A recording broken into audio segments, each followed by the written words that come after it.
देखो रिकॉर्डिंग का मैसेज क्या और स्क्रीन शेयर है।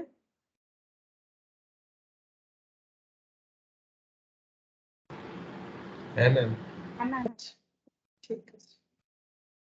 अच्छा देखो, जैसे मैंने बोला था कि आज हम लोग एमसीक्यू डिस्कस करेंगे, ठीक है। जैसे तुम लोग का मेनली तुम लोग का ही मान के चलो कि इस तरह का क्वेश्चन पैटर्न जो है एमसीक्यू फुल्ली तुम लोग का ही है। तो कॉस्ट का ये जो फर्स्ट चैप्टर हम लोगों ने किया है कि कॉस्ट का ओवरव्यू, ठीक है। तो इस पे कैसा एमसीक्यू होता है देखो, बहुत सारे एमसीक्यू मैंने लिया है, देखते हैं जितना होगा। बाकी तुम लोग को होमवर्क दे देंगे या फिर नेक्स्ट क्लास में डिस्कस करेंगे, क्योंकि इसमें आंसर्स जो है वो दिए हुए हैं, ठीक है। तो पहला क्वेश्चन देखो, तुम लोग बताते जाओ क्या होगा, ठीक है। और जो नहीं समझ में आएगा उसको हम लोग डिस्कस कर लेंगे। तो यहाँ पर देखो बोल रहा है कि the term used for process of ascertaining the cost, cost को एसर्टेन करने के लिए जो टर्म यूज होता है उसको क्या बोलते हैं? कॉस्ट, कॉस्टिंग, कॉस्ट अकाउंटिंग या cost cost accounting? Account. Ascertain बोले सदा को, एसर्टेनिंग द कॉस्ट। मैम তাহলে ম্যাম শুধু কস্টিং কস্টিং। হবে। হ্যাঁ কস্টিং হবে না, অ্যাসার্টেনিং দা কস্ট কস্টিং। আর কস্ট অ্যাকাউন্টিং মানে যেখানে সবকিছু রেকর্ড হবে, ইনকাম এক্সপেন্স। অ্যাকাউন্টিং মানে কি? অ্যাকাউন্টিং মানে প্রসেস বলেছে তো। হ্যাঁ প্রসেস মানে তো যে প্রক্রিয়াতে কস্টটা রেকর্ড হবে সেটাকে তো কস্টিং বলছে। কস্টিং মানে কি? যে কস্টটা ক্যালকুলেট করার যে ওয়ে। আর এটা তো মানে কি, এটা রেকর্ডিং যেখানে আমরা ইনকাম এক্সপেন্স মানে ইনকাম এক্সপেন্স রেভিনিউ এগুলো সবই রেকর্ড করব, সেটাকে আমরা বলবো কস্ট অ্যাকাউন্টিং, তাই না? Good evening Jyoti. Good evening ma'am. अच्छा देखो, हम लोग कॉस्ट का जो है एमसीक्यू डिस्कस कर रहे हैं, ठीक है। ये पहला क्वेश्चन ही मैंने लिया है। तो क्वेश्चन जो था कि term used for process of ascertaining the cost, एक बार हम दिखा भी देते हैं। देखो हम लोगों ने जो डेफिनेशन लिखा था ना, इसलिए ना मैंने दो पीडीएफ मेरा कहाँ चला गया भाई, ये रहा। देखो मैंने ओपन कर भी रखा है। कॉस्टिंग का मतलब क्या होता है, ताकि तुम लोग इसके साथ साथ देखो, अपने कॉपी में भी देख सकते हो। It is a technique, technique मतलब process of ascertaining the cost, है ना। इसको बोलते हैं कॉस्टिंग। और कॉस्ट अकाउंटिंग क्या था? देखो कॉस्ट अकाउंटिंग था, it is a process of accounting. देखो प्रोसेस, टेक्निक, ये तो लैंग्वेज हो गया ना।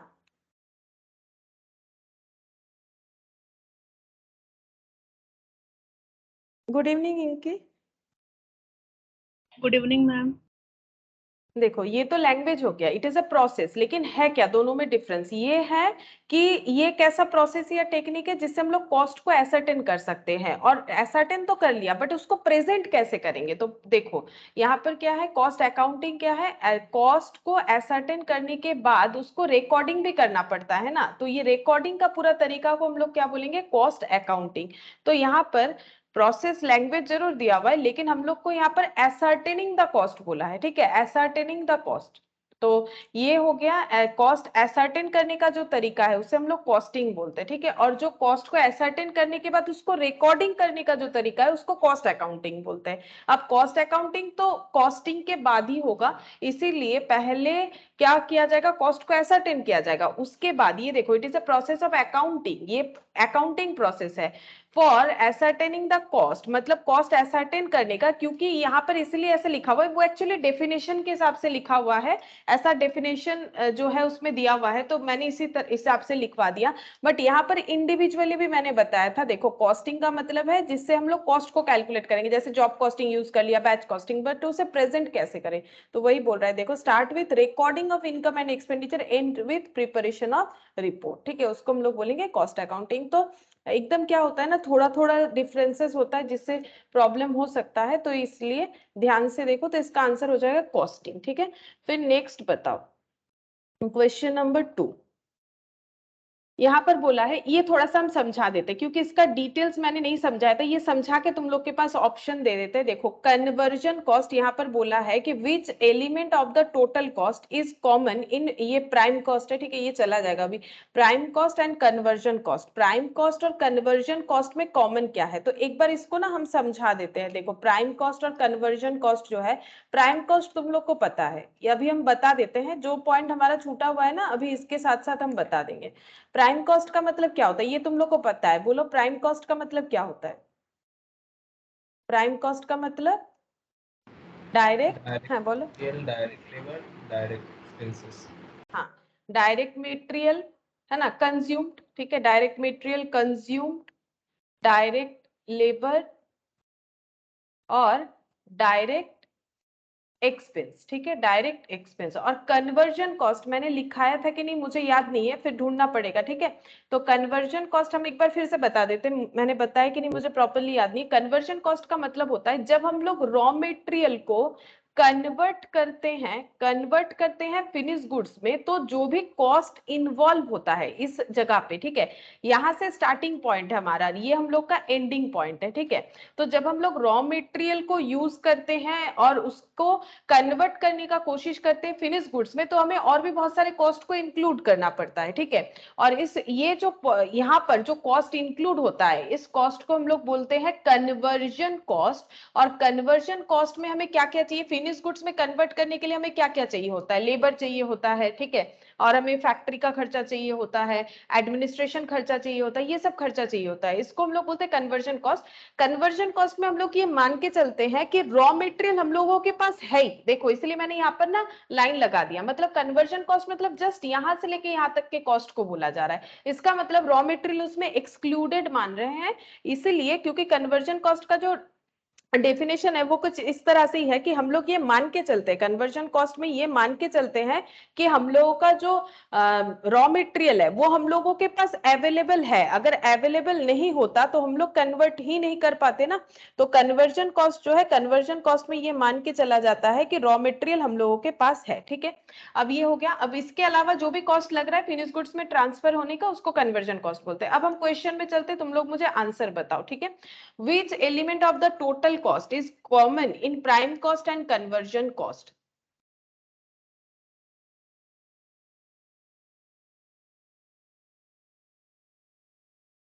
Good evening, Neil. Good evening ma'am. अच्छा बोलो, आंसर बोलो कौन सा होगा। Which element of total cost? Total cost मतलब तो उसमें सभी आ जाएगा, टोटल कॉस्ट में कौन सा ऐसा एलिमेंट है। Direct labour. हाँ, इन जो कॉमन है इन prime cost and conversion cost, तो डायरेक्ट लेबर है ना।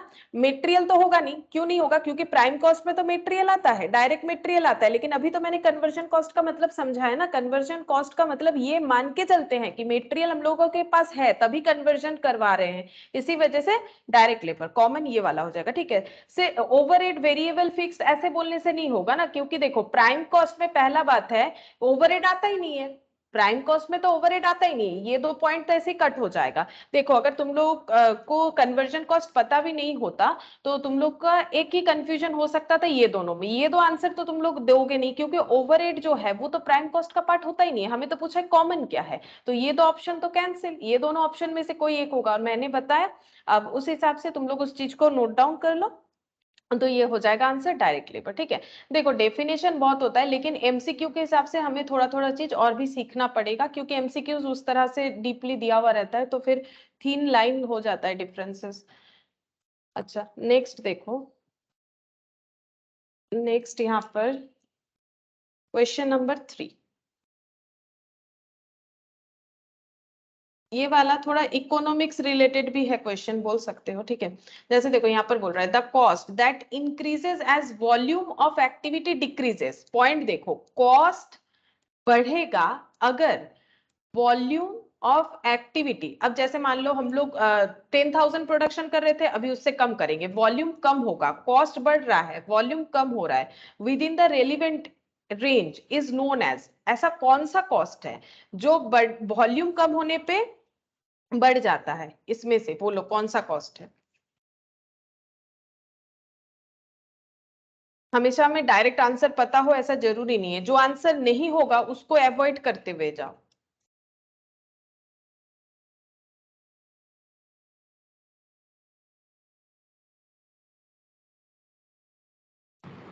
Ma'am variable cost per unit. Variable cost per unit अगर होता है आंसर, देखो वेरिएबल कॉस्ट पर यूनिट, देखो इस पे हम लोग थोड़ा सा एक्सप्लेन करते हैं। देखो वेरिएबल कॉस्ट का क्या होता है, अगर वॉल्यूम बढ़ेगा तो कॉस्ट क्या होगा, जैसे मान लो इलेक्ट्रिसिटी बिल 10 यूनिट कंज्यूम किया और मान लो रेट चल रहा है एट द रेट ऑफ 8 करके, तो हम लोग का कॉस्ट आ गया 80। और अगर हम लोग क्या क्या बोला है, कॉस्ट बढ़ना चाहिए, कॉस्ट बढ़ रहा है, तो कॉस्ट अगर बढ़ेगा तो वॉल्यूम कम। अब वॉल्यूम मतलब क्या, प्रोडक्शन ज्यादा होगा तो हमारा यूनिट कंजम्पशन ज्यादा होगा, ठीक है। तो अगर वेरिएबल कॉस्ट होगा, एक बार सोचो, अगर वेरिएबल कॉस्ट होगा तो अगर हम लोग का 12 यूनिट होता है तो 8 रुपए करके 96 हुआ ना।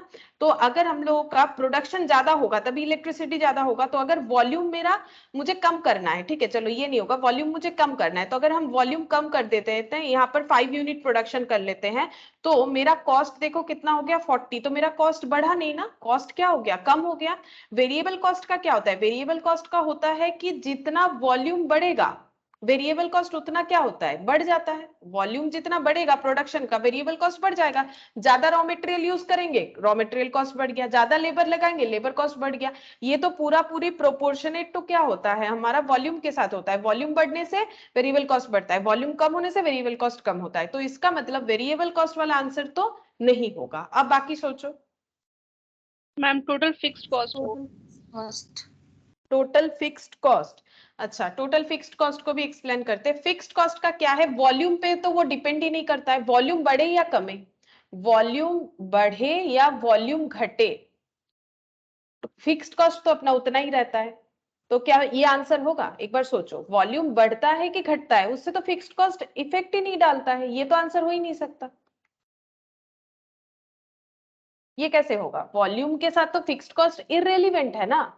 चाहे 10,000 यूनिट बनाओ चाहे 50,000 यूनिट बनाओ, रेंट जितना है रेंट उतना ही होगा, अगर उसी जगह पे प्रोडक्शन पॉसिबल है। तो अगर हम लोग दूसरा कहीं और भी फैक्ट्री वगैरह ओपन कर रहे हैं वो बात अलग है, तो वो उसको स्टेप कॉस्ट बोलते हैं कि एक टाइम के बाद मेरा जो है मेरा जो लोकेशन है वो सफिशिएंट नहीं हो रहा है, देन मैंने लोकेशन बदला, उसके लिए रेंट एक्स्ट्रा ले लिया। वो तो स्टेप कॉस्ट हो गया कि एक रेंज के बाद मुझे पता था कि यहाँ पर इतने ही प्रोडक्शन हो सकते, इससे ज्यादा नहीं, इसलिए मैंने मेरा फिक्स्ड कॉस्ट को आगे और भी इंक्रीज करवा लिया, दैट इज स्टेप कॉस्ट। लेकिन यहाँ पर टोटल फिक्स्ड कॉस्ट तो होगा नहीं, क्योंकि फिक्स्ड कॉस्ट तो वॉल्यूम के साथ चेंज होता ही नहीं है। तो ये तो आंसर तो हम लोग लॉजिकली बोल सकते हैं, ये तो आंसर नहीं होगा। तो फिर कौन सा होगा,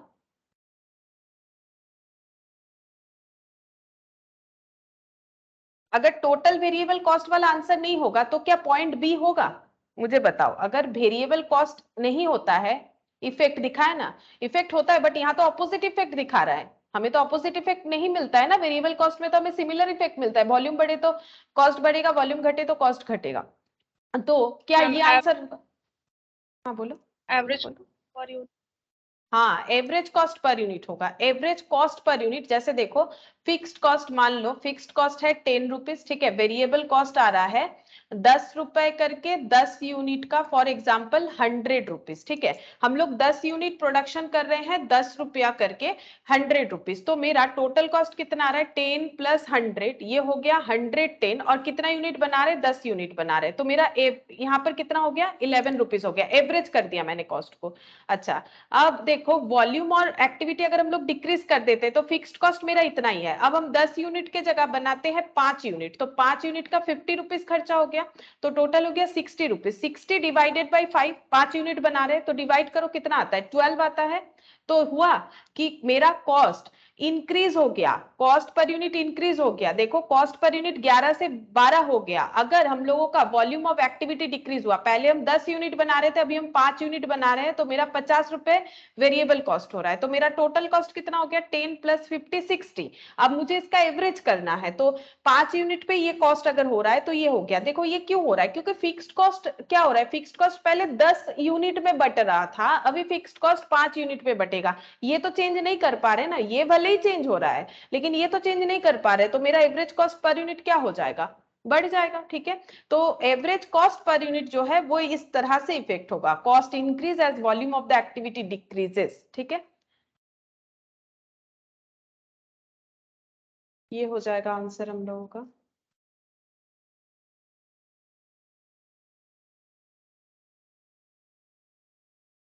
नेक्स्ट देखते हैं, फोर्थ नंबर देखो, ये वाला अगर पता हो तो बोल सकते हो, मैंने शायद बताया नहीं, लेकिन पता हो तो बोल सकते हो। देखो, which of the following is generally used as cost unit of brick works, मतलब जहां पर ईंटा बनता है, जैसे डॉजन का मतलब 12 होता है ना, वैसे ईंटा जो बनता है वो एक स्पेसिफिक नंबर पे बनता है। कितना होगा बता सकते हो? अगर कोई आइडिया है तो बता सकते हो। देखो, यूनिट मतलब कॉस्ट यूनिट क्या होता है, जैसे अगर 1 दर्जन का प्रोडक्शन होता है तो 12 पीसेस ही वहां पर बनेगा, क्योंकि वो दर्जन है। तो उस तरह से अगर जो है ये ब्रिक वर्क, मतलब जहां ईंटा बनता है वहां एक एक बार में कितना बनता है बोल सकते हो, मतलब जो एक बार में निकलेगा वो कितना निकलता है, वो 1000 होता है। ठीक है, ये 1000 होता है हमेशा। ठीक है, तो एक बार प्रोडक्शन करने पे 1000 ब्रिक्स का प्रोडक्शन किया जाता है, तो ये 1000 होगा, ये याद रख सकते हो।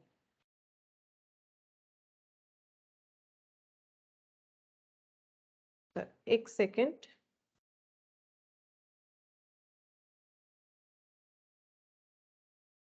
एक second.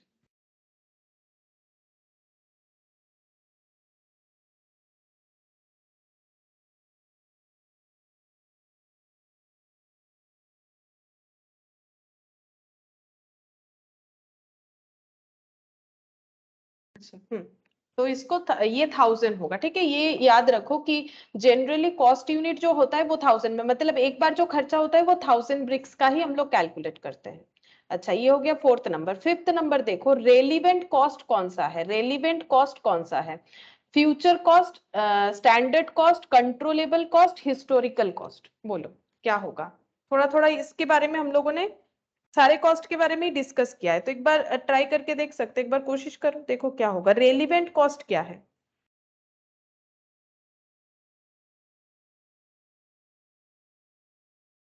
Relevant cost are future cost, standard cost, controllable cost, historical cost. Historical cost का मतलब याद है, अगर हम लोगों ने कोई मशीन पहले खरीद लिया है तो हमें पता है कि उसका कॉस्ट कितना है, इसको बोलते हैं हिस्टोरिकल कॉस्ट।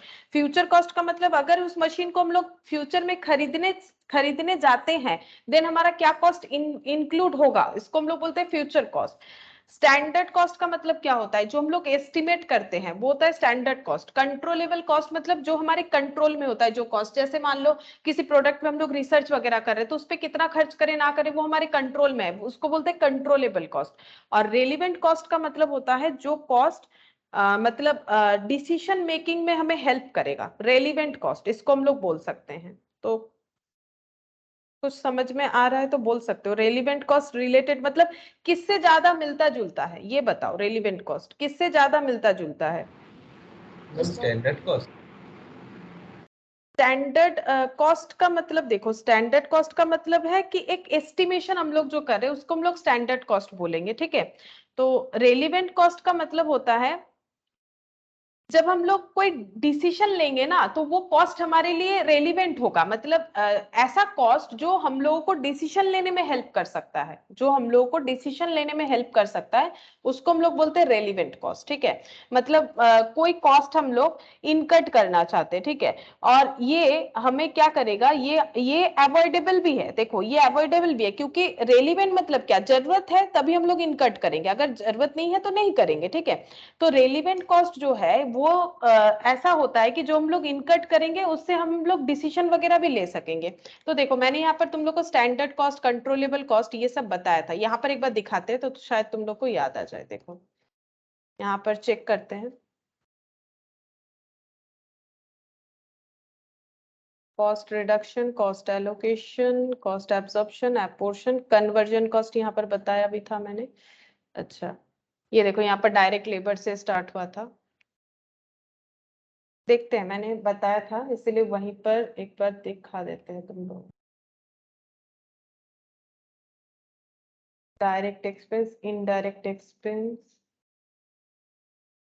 Historical cost. देखो यहाँ पर ऑप्शन में हिस्टोरिकल कॉस्ट था ना, तो एक बार देखो हिस्टोरिकल कॉस्ट क्या होता है, cost incurred in past means ascertain after there incurred, मतलब एक गाड़ी हम लोगों ने बना लिया था, उसमें क्या खर्चा हुआ था, ठीक है, इसको पास्ट, हिस्टोरिकल कॉस्ट जो है वो पास्ट को लेकर डील करता है। अच्छा, यहाँ पर करंट और प्री डिटरमाइंड नहीं है तो इसके बारे में नहीं बोलेंगे। हिस्टोरिकल कॉस्ट का मतलब एक बार याद कर लो, हिस्टोरिकल कॉस्ट का मतलब है पास्ट में अगर हम लोगों ने कोई कॉस्ट इनकट कर दिया उसे हम लोग बोलते हैं हिस्टोरिकल कॉस्ट। और प्री डिटरमाइंड कॉस्ट मतलब फ्यूचर में जो कॉस्ट हम लोग इनकट करना चाहते हैं उसको हम लोग बोलते हैं प्री डिटरमाइंड कॉस्ट, ठीक है। प्री डिटरमाइंड कॉस्ट दो तरह से हम लोग डिटरमाइन कर सकते हैं, एक होता है स्टैंडर्ड बेसिस पे, एक होता है एस्टिमेटेड बेसिस पे, ठीक है। तो स्टैंडर्ड कॉस्ट मतलब ये देखो, स्टैंडर्ड कॉस्ट कैसे कैलकुलेट किया जाता है, हम लोग खुद एक स्टैंडर्ड बनाते हैं, फिर कंपेयर करते हैं उसके साथ एक्चुअल के साथ, फिर वेरिएशंस को चेक करते हैं, फिर करेक्टिव एक्शन लेते हैं कि हमारा स्टैंडर्ड सही था कि नहीं था, उसको बोलते हैं स्टैंडर्ड कॉस्ट। तो स्टैंडर्ड कॉस्ट जो है वो प्री डिटरमाइंड कॉस्ट का ही एक पार्ट है, ठीक है। और कंट्रोलेबल कॉस्ट मतलब जो कॉस्ट हमारे कंट्रोल में है उसको हम लोग बोलेंगे कंट्रोलेबल कॉस्ट, ठीक है। और यहाँ पर बचा क्या फिर, फ्यूचर कॉस्ट। फ्यूचर कॉस्ट यहाँ पर था, करेंट कॉस्ट जो है इसको हम लोग बोल सकते हैं, सॉरी फ्यूचर कॉस्ट ये वाला है, प्री डिटरमाइंड कॉस्ट को भी हम लोग फ्यूचर कॉस्ट बोल सकते हैं। तो यहाँ पर पूछा है कि रेलिवेंट कॉस्ट जो है वो किससे मिलता जुलता है, रेलिवेंट कॉस्ट जो है वो किससे मिलता जुलता है, यहाँ पर ये बताने के लिए बोला है। तो तुम लोग को क्या लगता है, बोलो कौन सा नहीं होगा, कौन सा आंसर नहीं हो सकता, ये बोलो, रेलिवेंट कॉस्ट में ये कौन सा आंसर नहीं हो सकता, ये बोलो।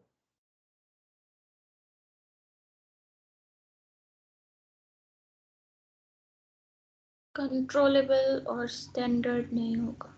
हाँ, कंट्रोलेबल और स्टैंडर्ड ये नहीं होगा, या तो फ्यूचर कॉस्ट होगा या तो हिस्टोरिकल। देखो कंट्रोलेबल से तो कोई लेना देना नहीं है, ठीक है।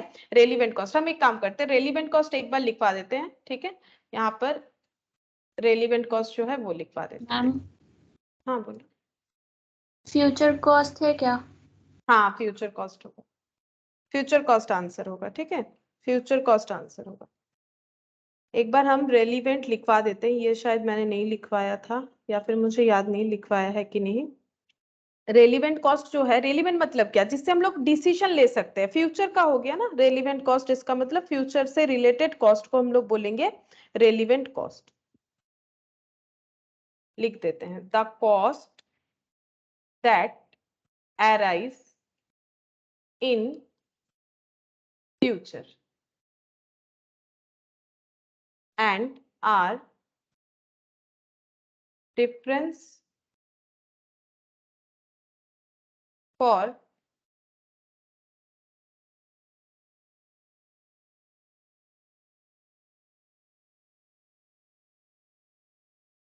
different alternatives।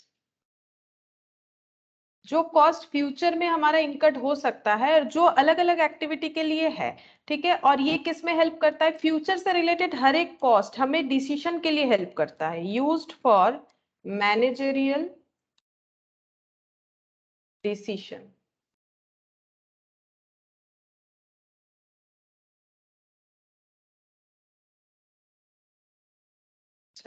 तो ये फ्यूचर कॉस्ट होगा, ठीक है, ये फ्यूचर कॉस्ट से रिलेटेड होगा। फिफ्थ नंबर हुआ ये वाला।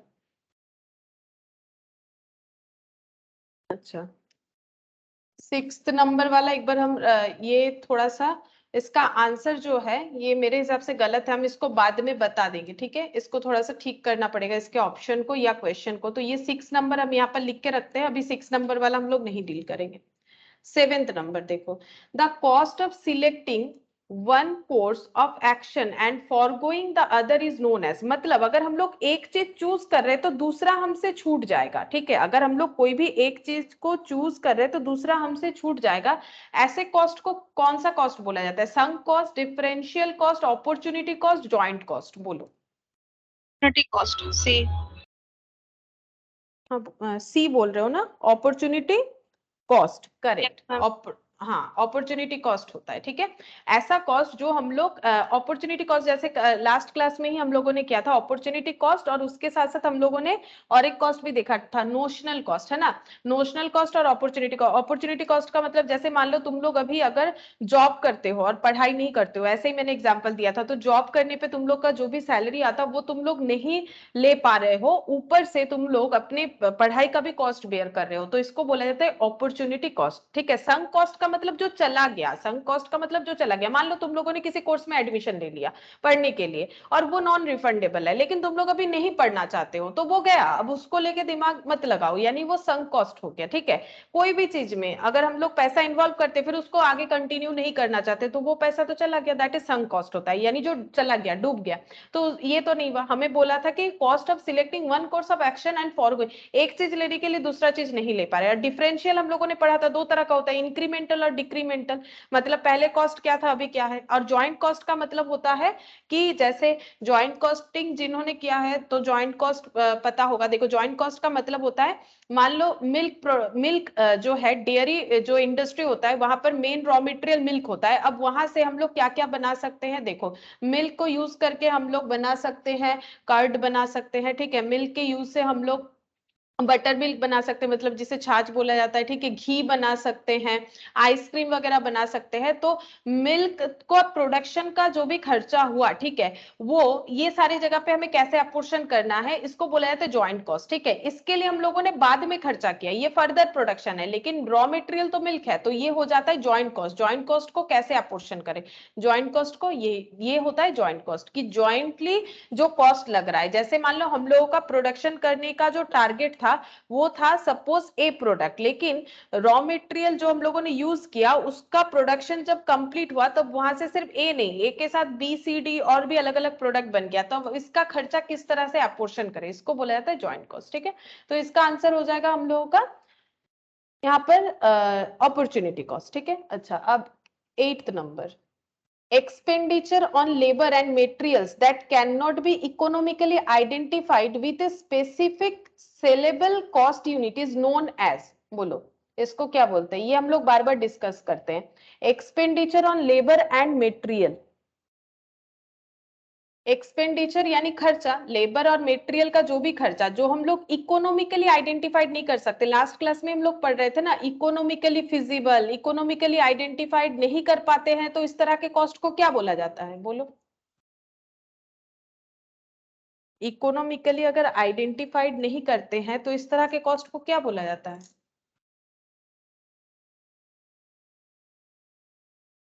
Economically and feasibility not identified in the finished goods, तो नहीं, लॉस क्यों होगा, ये तो कॉस्ट है ना, एक्सपेंडिचर तो कॉस्ट हो गया, लॉस क्यों होगा।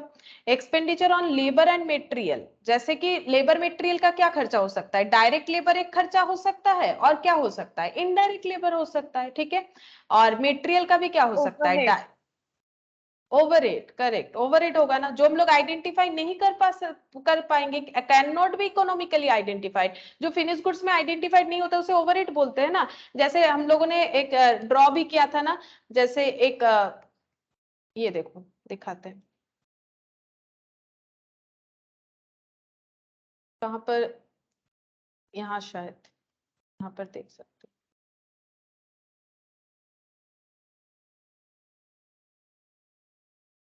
इनडायरेक्ट, ये देखो इनडायरेक्ट जो कैन नॉट बी, ये देखो लिखा हुआ ही है, can not be common cost that can not be traced easily in a single product. ठीक है, ट्रेस बोलो या फिर आइडेंटिफाइड बोलो, इकोनॉमिकली आइडेंटिफाइड नहीं कर सकते हैं। इस पे मैंने यहाँ पर एक ड्रॉ भी दिखाया था, मैंने बोला था तुम लोग इससे पूरा एग्जाम्पल याद रख सकते हो। कहाँ चला गया, क्या इसका कोई और पीडीएफ था क्या, अच्छा तो इस पे होगा, ये देखो है ना। यहाँ पर इनडायरेक्ट लेबर कौन था, जो ये स्वीपर था, ठीक है, जो ये क्लीन कर रहा था, ये इनडायरेक्ट लेबर था। ठीक है, इसको भी हम लोग कुछ ना कुछ देते हैं, लेकिन वो प्रोडक्ट पे डायरेक्टली हमें नहीं दिखता है। ठीक है, और जो इनडायरेक्ट मटेरियल था, जैसे कि ये व्हील जो घूम रहा है, इसमें ऑयल या ग्रीस वगैरह जो दे रहे हैं उसका खर्चा है ना, तो ये हो जाएगा ओवरहेड। ठीक है, चलो ये हो गया 9, क्वेश्चन नंबर 9। अच्छा, अब बोला है for a manufacturing company which of the following is an example of period cost rather than product cost. तो पहले पीरियड कॉस्ट और प्रोडक्ट कॉस्ट को हम एक बार समझा देते हैं कि पीरियड कॉस्ट और प्रोडक्ट कॉस्ट में डिफरेंस क्या होता है, फिर तुम लोग आंसर बताओ। पीरियड कॉस्ट और प्रोडक्ट कॉस्ट, ठीक है, तो दो तरह से इसे हम लोग समझ सकते हैं। पहले हम बताते, देखो पीरियड कॉस्ट और प्रोडक्ट कॉस्ट में डिफरेंस क्या होता है। प्रोडक्ट कॉस्ट मतलब जो कॉस्ट प्रोडक्ट से रिलेटेड है, यानी कि जो कॉस्ट हम लोगों का क्या होगा अगर हम लोग मैन्युफैक्चर करेंगे, इफ वी मैन्युफैक्चर्ड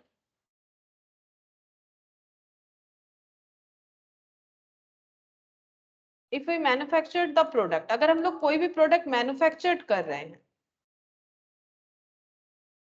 तो देन ओनली इनकर्ड, ठीक है, ये मैंने शॉर्टकट में लिख दिया कि अगर मैन्युफैक्चर करेंगे तभी इनकर्ड होगा, अदरवाइज नहीं होगा। जैसे मान लो एक जो है टेबल बना रहे हो, ठीक है, टेबल में वुड का खर्चा तभी एप्लीकेबल होगा अगर हम लोग मैन्युफैक्चर करें, अगर नहीं कर रहे तो वुड का खर्चा इन्वॉल्व नहीं होगा ना। अगर हम लोगों को टेबल बनाना ही नहीं है तो क्यों लकड़ी खरीदे, नहीं खरीदेंगे, वुड नहीं खरीदेंगे, ठीक है। उसी तरह से पीरियड कॉस्ट क्या होता है, पीरियड कॉस्ट एक ऐसा कॉस्ट होता है जो टाइम बेसिस पे होता है, ठीक है, ये टाइम बेसिस पे होता है।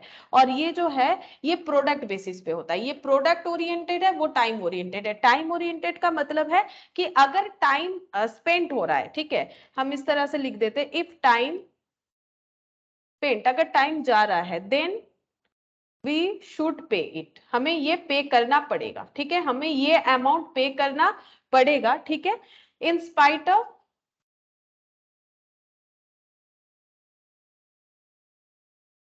मैन्युफैक्चरिंग इज गोइंग ऑन और नॉट, ठीक है। मतलब मैन्युफैक्चरिंग का काम हो रहा है या नहीं हो रहा है उससे कोई मतलब नहीं है, हमें टाइम के हिसाब से ये पेमेंट करते जाना है, ठीक है। जैसे कि एग्जांपल ले लेते हैं, रेंट का खर्चा होता है, ठीक है, सैलरी, जैसे ऐसे कोई परमानेंट एम्प्लॉय है ठीक है, जिसको हमें टाइम के साथ साथ सैलरी देना ही पड़ेगा, ऐसा ही हमारा एग्रीमेंट बना है, चाहे वो एम्प्लॉय, चाहे प्रोडक्शन हो रहा है या नहीं हो रहा है। एक तो इस तरह से बोला जाता है, देखो हर एक चीज को ना अलग अलग तरह से डिफाइन किया गया है, हमें ऑप्शन के साथ समझ के आंसर देना होता है, तो ये एक तरह से हम लोग बोल सकते हैं।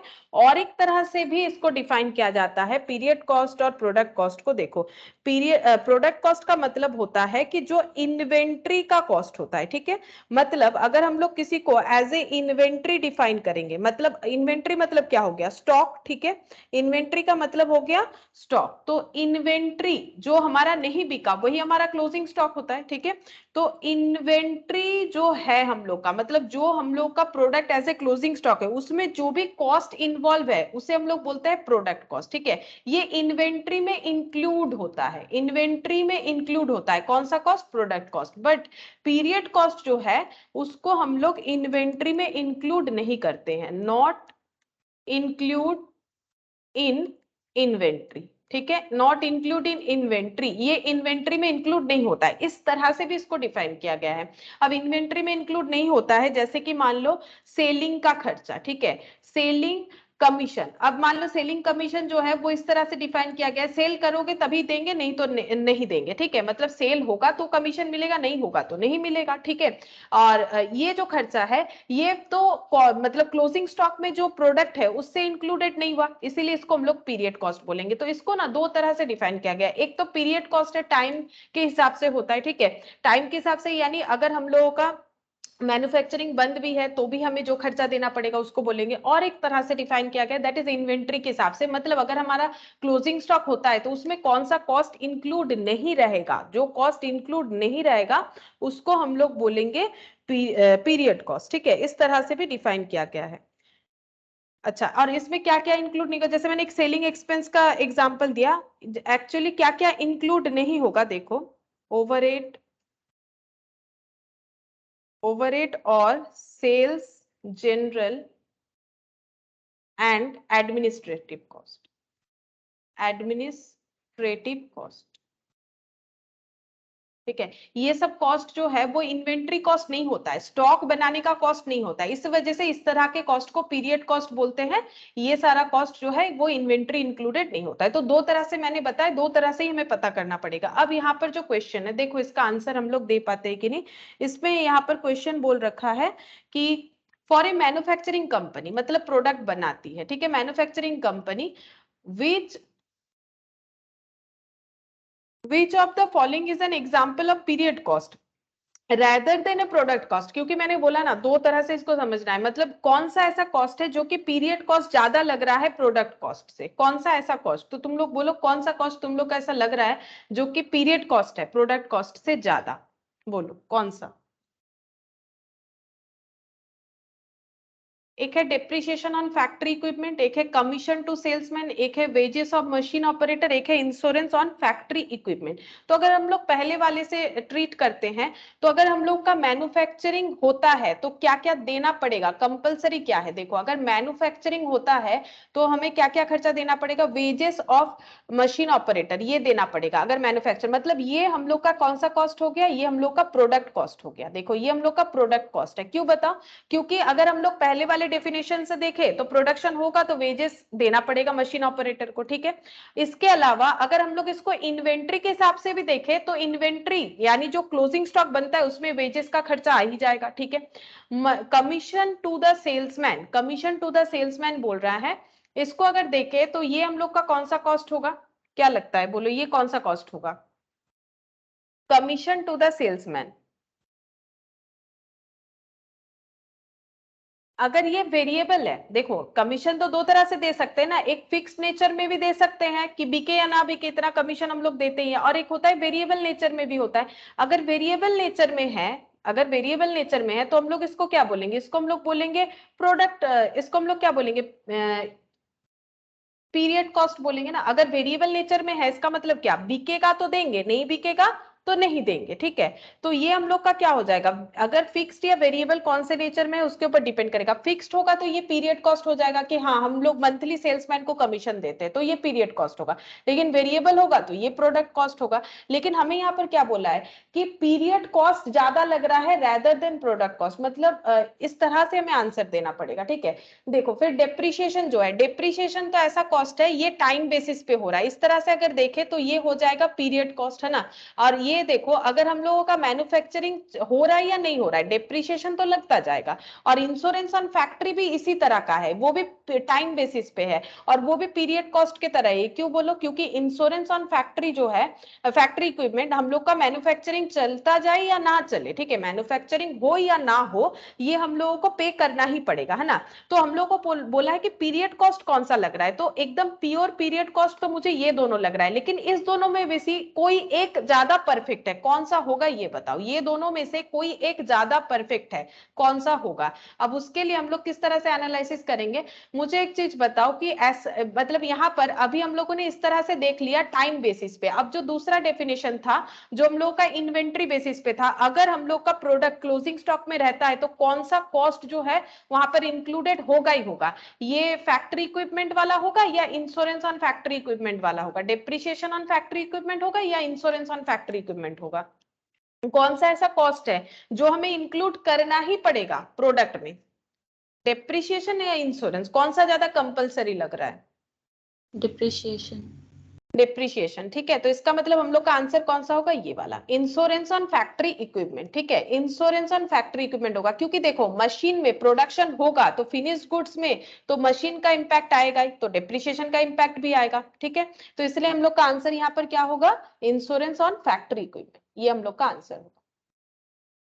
अच्छा 10th नंबर देखो, which of the following is known as full costing। full costing का मतलब होता है, हम बता देते हैं, जहां पर वेरिएबल, full costing का मतलब होता है जहां पर variable as well as fixed दोनों के बारे में ही बात होता है, उसको बोलते हैं full costing। तो बोलो कौन सा होगा answer,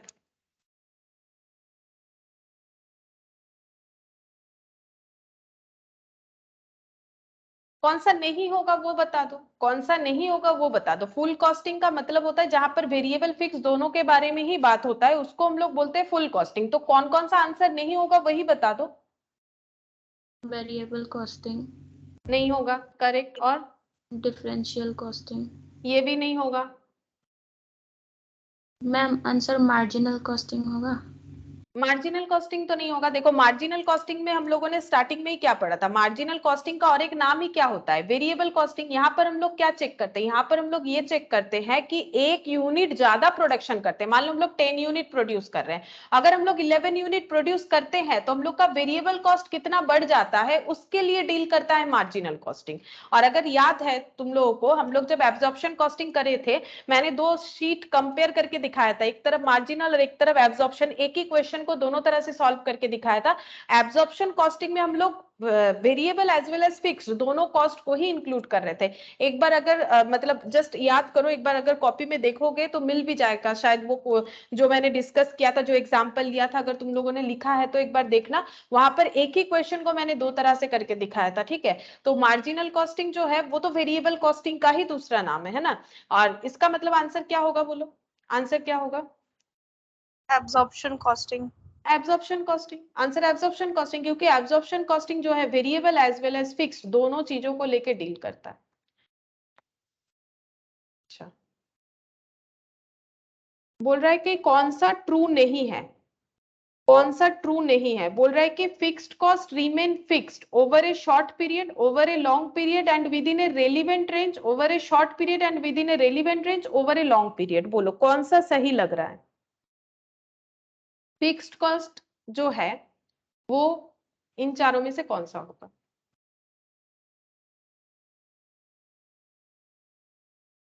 Over a long period. Correct, over a long period. Short period के लिए फिक्स्ड कॉस्ट कभी फिक्स्ड कॉस्ट तो एक लॉन्ग रन वाला बात है ना, तो ये शॉर्ट शॉर्ट जहां लिखा है ये तो ऑप्शन होगा ही नहीं, ये होगा। ठीक है, ओवर ए लॉन्ग पीरियड। कोई रेंज में ये वैरी नहीं करता है, कि रेंज में वैरी करने का मतलब तो हो गया वॉल्यूम के साथ अप एंड डाउन करना, ऐसा नहीं होता है। ठीक है, अच्छा तो ये हो गया ओवर ए लॉन्ग पीरियड। अच्छा 12, क्वेश्चन नंबर 12, ये वाला शायद मैंने नहीं बताया, लेकिन तुम लोग एक बार कोशिश करके देख सकते हो। बोल रहा है कि according to section 2 subsection 13 of the companies act 2013, अगर तुम लोग लॉ वगैरह में देखे हो, बुक्स ऑफ अकाउंट्स, जो बुक्स ऑफ अकाउंट्स बनता है, does not require maintenance of which of the following records. Books of accounts में कौन सा रिकॉर्ड्स मैंडेटरी नहीं है? ठीक है, ये हो रहा है जैसे कि यहाँ पर दे रखा है, all sums of money received and expended by a company and matters in relation to which the receipt and expenditure take place. मतलब हम लोग को बुक्स ऑफ अकाउंट्स में पैसा कहां से आ रहा है, कहां खर्चा कर रहे हैं, ठीक है, रिसिप्ट एक्सपेंडिचर, ये सब चीज मेंटेन करना पड़ता है। ठीक है, ये रिक्वायरमेंट है कि नहीं? दूसरा, all sales and purchase of goods and services by the company, the asset and liabilities of the company, cash flow statement. तो हमें बोल रहा है कि according to the section 2 subsection 13 of the companies act 2013 books of accounts does not require, मतलब इसमें से कौन सा रिक्वायरमेंट नहीं है, मतलब ऑप्शनल हो गया। रिक्वायरमेंट नहीं है मतलब ऑप्शनल हो गया, कर भी सकते हैं नहीं भी कर सकते हैं। तो ये क्या है? ये तो बेसिकली बैलेंस शीट है, asset and liabilities of the company. Cell purchase of good services, ये मतलब बोल सकते हैं ना ट्रेडिंग।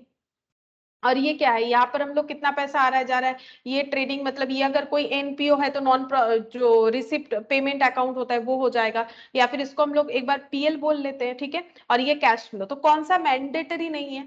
क्या लगता है तुम लोग को कौन सा मैंडेटरी नहीं है? सेक्शन ना पता हो, हम लोग अपना नॉलेज से भी तो बोल सकते हैं कि कौन सा लग रहा है मैंडेटरी नहीं है। बोलो, तुम लोग 11 12 में जो है सोल प्रोप्राइटरशिप बनाए हो, पार्टनरशिप बनाते हो, कंपनी अकाउंट्स बनाते हो, तो कौन सा मैंडेटरी नहीं होता है? Cash flow. कैश फ्लो, है ना। बाकी तो बनेगा ही, बाकी अगर नहीं बनेगा तो डिटेल्स कैसे पता चलेगा? Cash flow. ठीक है, कैश फ्लो जो है वो मैंडेटरी नहीं सभी के लिए। ठीक है, अच्छा नेक्स्ट देखो, which of the following is generally used as a cost unit in the cement industry. Cement industry में कौन सा कॉस्ट यूनिट यूज होता है? बोलो, पर टन, पर किलो लीटर, पर किलोग्राम, पर गैलन। सीमेंट इंडस्ट्री बोलो, Per gram. पर टन, है ना, सीमेंट इंडस्ट्री पर ton. Which of the following is not an objective of management accounting? Management accounting का ऑब्जेक्टिव कौन सा नहीं है? मैनेजमेंट अकाउंटिंग जो लास्ट दिन हम लोगों ने लिखा था, एक बार हम दिखा देते हैं। मैनेजमेंट का जो काम है वो क्या होता है? मैनेजमेंट का काम है मेनली हम ये देखना कि ये देखो यहाँ पर डिसीजन वगैरह लेना, ठीक है। ये लोग क्वांटिटेटिव क्वालिटेटिव सारे एस्पेक्ट्स को ही रिकॉर्ड करते हैं। ये लोग मेनली डिसीजन लेते हैं कौन सा प्रोडक्ट बनाना है, कौन सा नहीं बनाना है। अगर हम लोग कुछ फ्री में देना, जैसे मान लो जियो पहले फ्री में दिया गया, फिर उसके बाद उसका जो है कॉस्ट वॉस्ट उन्होंने सोचा होगा, उसके बाद इस तरह से एप्लीकेबल किया, पहले फ्री में दे दिया, ठीक है। उसका पॉलिसी बनाया होगा कितने दिन फ्री में देना है, उसके बाद कब से उसको चार्जेबल करना है, ठीक है, कितना चार्ज रखना है। तो ये सब डिसीजन कौन लेते हैं? टॉप मैनेजमेंट जो है, मतलब जो मान लो ओनर है बेसिकली, वो लोग लेते हैं ये सब डिसीजन, ठीक है। तो डिसीजन लेना, पॉलिसी बनाना, ठीक है, ये सब काम होता है मैनेजमेंट अकाउंटिंग का। अब देखो हम लोग का क्वेश्चन क्या बोल रहा है, कौन सा मैनेजमेंट अकाउंटिंग का ऑब्जेक्टिव नहीं है, ठीक है। एक तो बोल रहा है formulation of plan and policy, assisting in decision making, preparation of financial statement, interpretation of financial document. तो तुम लोग को क्या लगता है कि कौन सा आंसर होगा?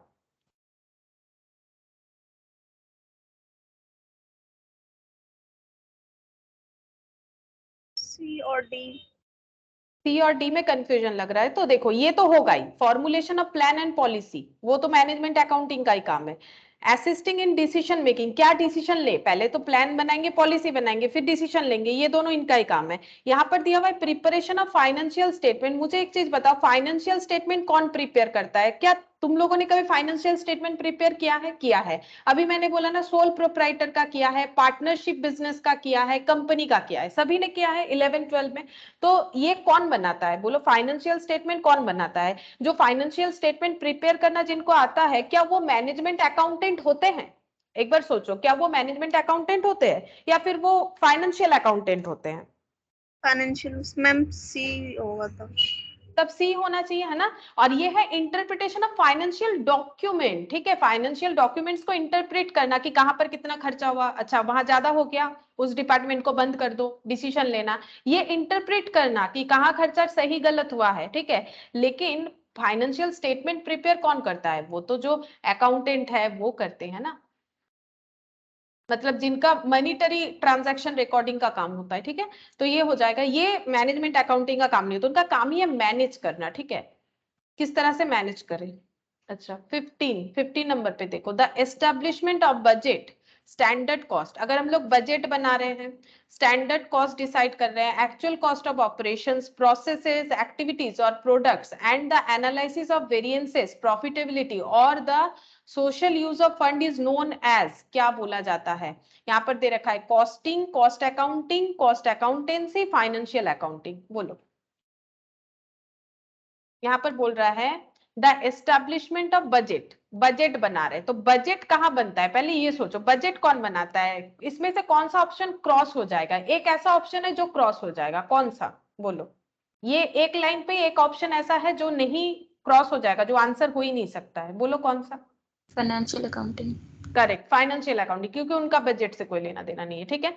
बजट बना रहे हैं, स्टैंडर्ड कॉस्ट बना रहे हैं, ठीक है। स्टैंडर्ड कॉस्ट मतलब हम लोग एस्टिमेट कर रहे हैं क्या होना चाहिए, फिर एक्चुअल कॉस्ट देख रहे हैं, actual cost of operation, standard क्या था, एक्चुअल क्या था, फिर उसे कंपेयर करेंगे, ठीक है। वो बताया नहीं, कॉमा दे दिया, प्रोसेसेस, फिर एक्टिविटी कर रहे हैं, प्रोसेस कर रहे हैं, एक्टिविटीज और products, and the analysis of variances, variances standard और एक्चुअल में जो डिफरेंस आएगा वो वेरी, अगर वेरी होता है तो वेरिएंसेस बनेगा, फेवरेबल हो सकता है, अनफेवरेबल हो सकता है, क्या प्रॉफिट हुआ, क्या जो सोशल यूज वगैरह है फंड का, ये सब चीज जहां डिस्कस होता है उसको क्या बोलेंगे? फिर कॉस्टिंग, कॉस्ट अकाउंटिंग या कॉस्ट अकाउंटेंसी, ये सारा चीज जहां पर होगा।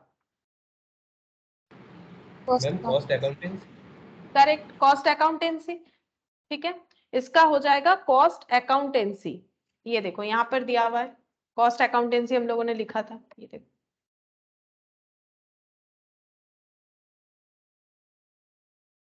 इसमें लिखा था पहले वाले, ओ ये दूसरा वाला है ना, अच्छा यहाँ पर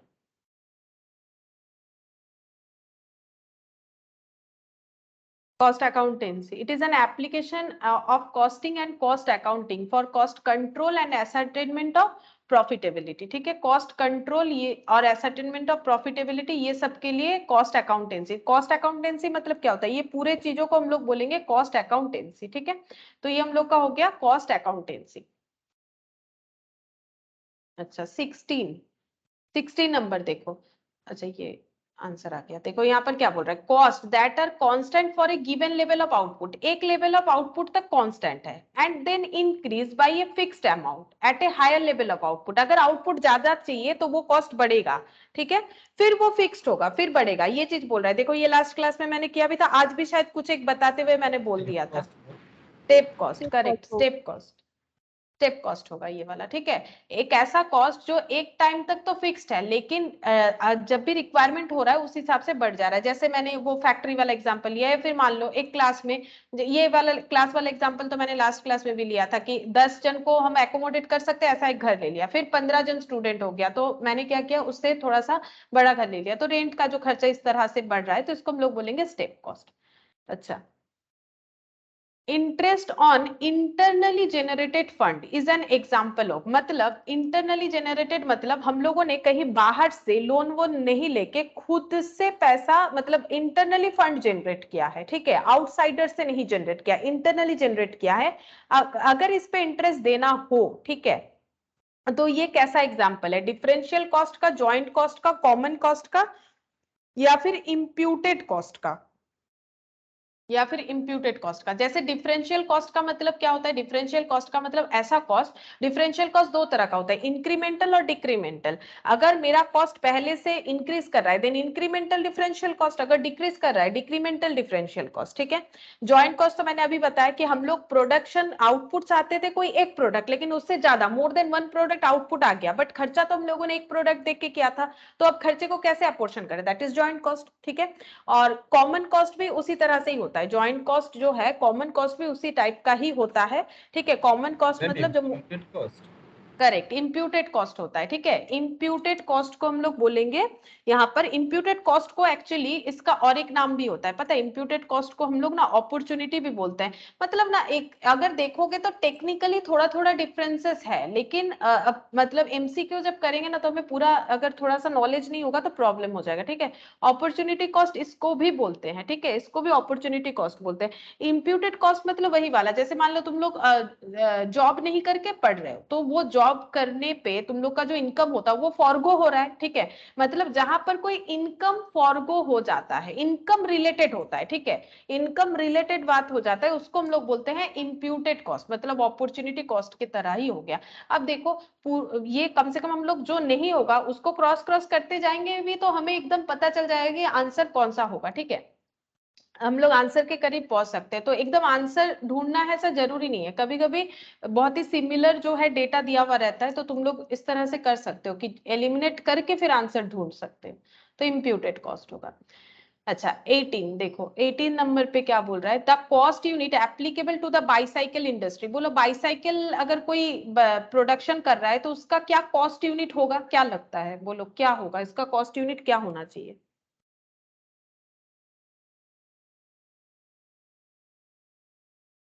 बाईसाइकिल का कॉस्ट यूनिट क्या होगा, बाईसाइकिल का होता है ये वाला, पर बाईसाइकिल, एक एक बाईसाइकिल का ही कॉस्ट कैलकुलेट किया जाता है, पर बाईसाइकिल, ठीक है। तो ये याद रखो, पर बाईसाइकिल हो जाएगा। संक कॉस्ट, अभी बोला था, संक कॉस्ट मतलब जो चला गया, जो डूब गया, जो कॉस्ट चला गया, जिसको देख के हम लोग डिसीजन नहीं ले सकते हैं, जो हम लोग रिकवर नहीं कर सकते हैं, इसको बोलते हैं संक कॉस्ट। मैंने लास्ट दिन लिखा है, अभी था।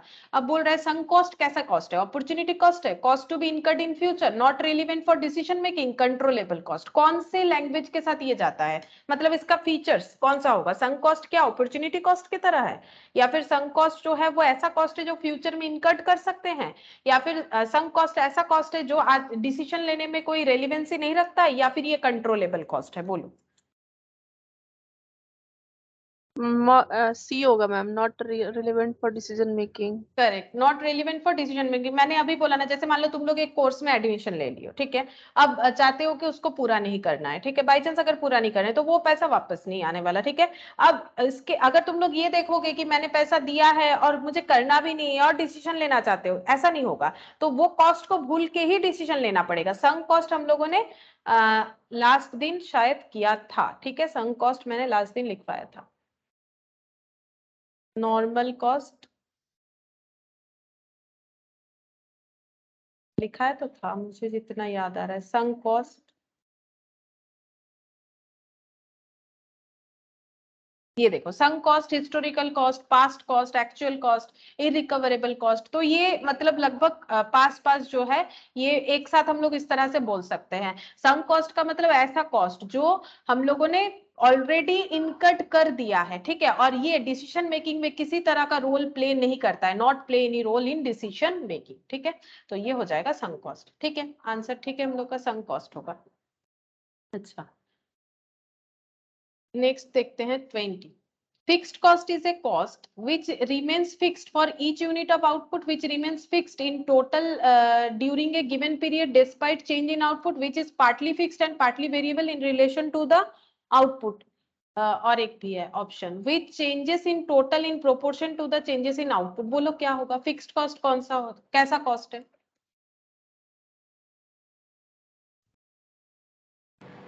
Ma'am B. बी, बी सही, बी होगा। देखो विच रिमेन फिक्स्ड यहाँ पर भी लिखा हुआ है, लेकिन ये गलत है ना, ईच यूनिट ऑफ आउटपुट पे कभी फिक्स नहीं होता है। जैसे मैंने ये सब एग्जांपल लिया हुआ है, जैसे 10,000 रुपए रेंट है, ठीक है, 2 जन रहते तो 5,000 हो गया ना, तो यूनिट हिसाब से कभी फिक्स नहीं होता है, ये फिक्स्ड होता है total during a given period despite change in output. Output कुछ भी चेंज हो उससे हमें कोई फर्क नहीं, फिक्स्ड कॉस्ट जो है वो अपना फिक्स्ड ही रहेगा। और पार्टली फिक्स पार्टली वेरिएबल, ये तो आंसर हो ही नहीं सकता। Which change in total in proportion, ये भी नहीं हो सकता, टोटल में चेंज ही नहीं होता है। फिक्स कॉस्ट तो टोटल में हमेशा एक जैसा रहता है, पर यूनिट में चेंज होता है।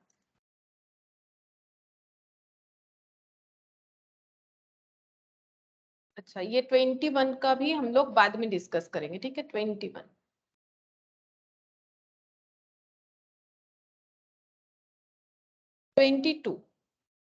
22 का बताओ।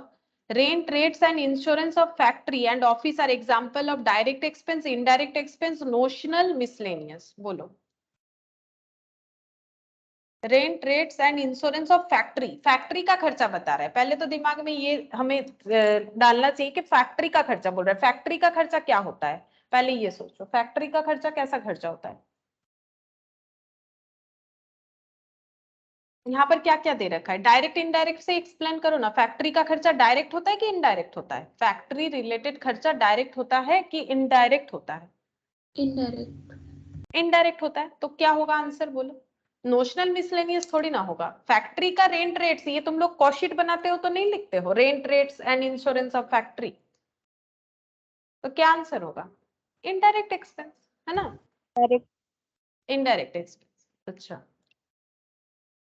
23, management accounting is basically concerned with, management accounting basically किस चीज के साथ ज्यादा कंसर्न है? Problem of choice, causative relationship, recording of transaction, both A and B. कौन सा आंसर होगा बोलो। Management accounting is basically concern with problem of choice, क्या चॉइस करना है उसको लेके ज्यादा कंसर्न है। पॉजिटिव रिलेशनशिप, मतलब पॉजिटिव मतलब इतना पैसा डालेंगे तो इतना रेवेन्यू आएगा, अगर इससे कम देंगे तो कम आएगा, मतलब कुछ एक रीजन है उसके अगेंस्ट में कुछ एक इफेक्ट हो रहा है, ठीक है, that is positive relationship. Recording of transaction, both A and B. अभी अभी मैंने बताया था मैनेजमेंट अकाउंटिंग फाइनेंशियल अकाउंटिंग नहीं बनाते, जो मैनेजमेंट अकाउंटिंग में जो लोग होते हैं वो फाइनेंशियल अकाउंटिंग नहीं बनाते हैं। तो क्या सी ऑप्शन हमारा होगा? एक बार सोचो, क्या सी ऑप्शन हमारे लिए वैलिड है? No ma'am.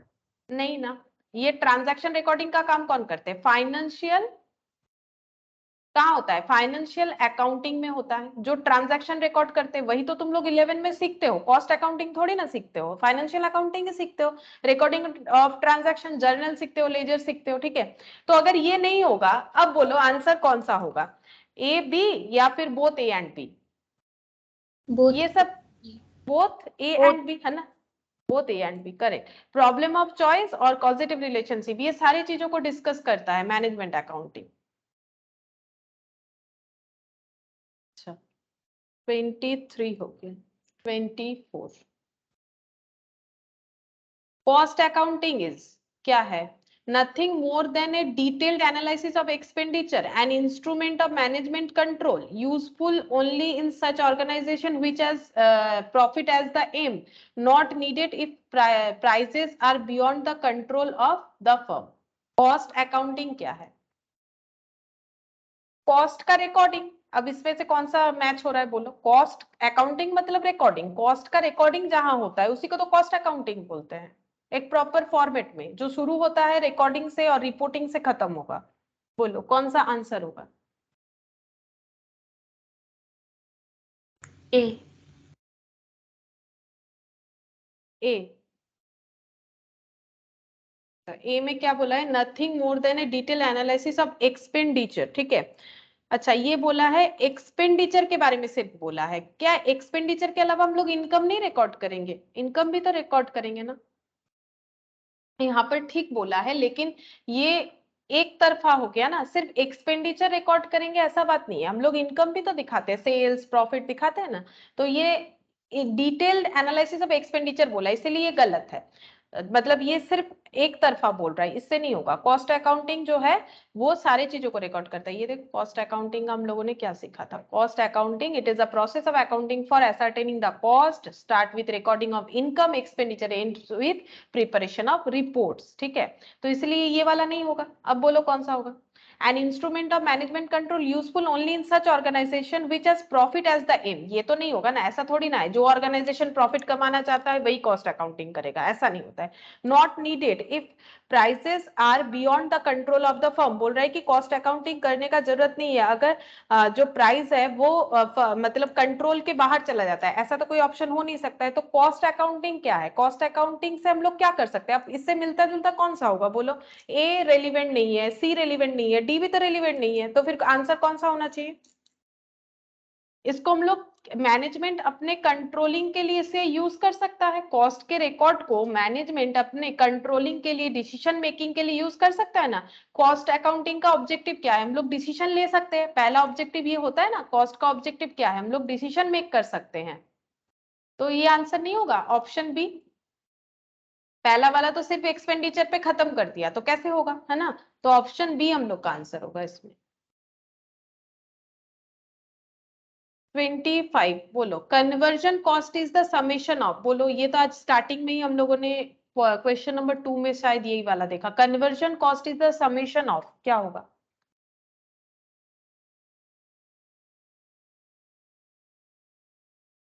आज स्टार्टिंग में ही तो पढ़ा कन्वर्जन कॉस्ट।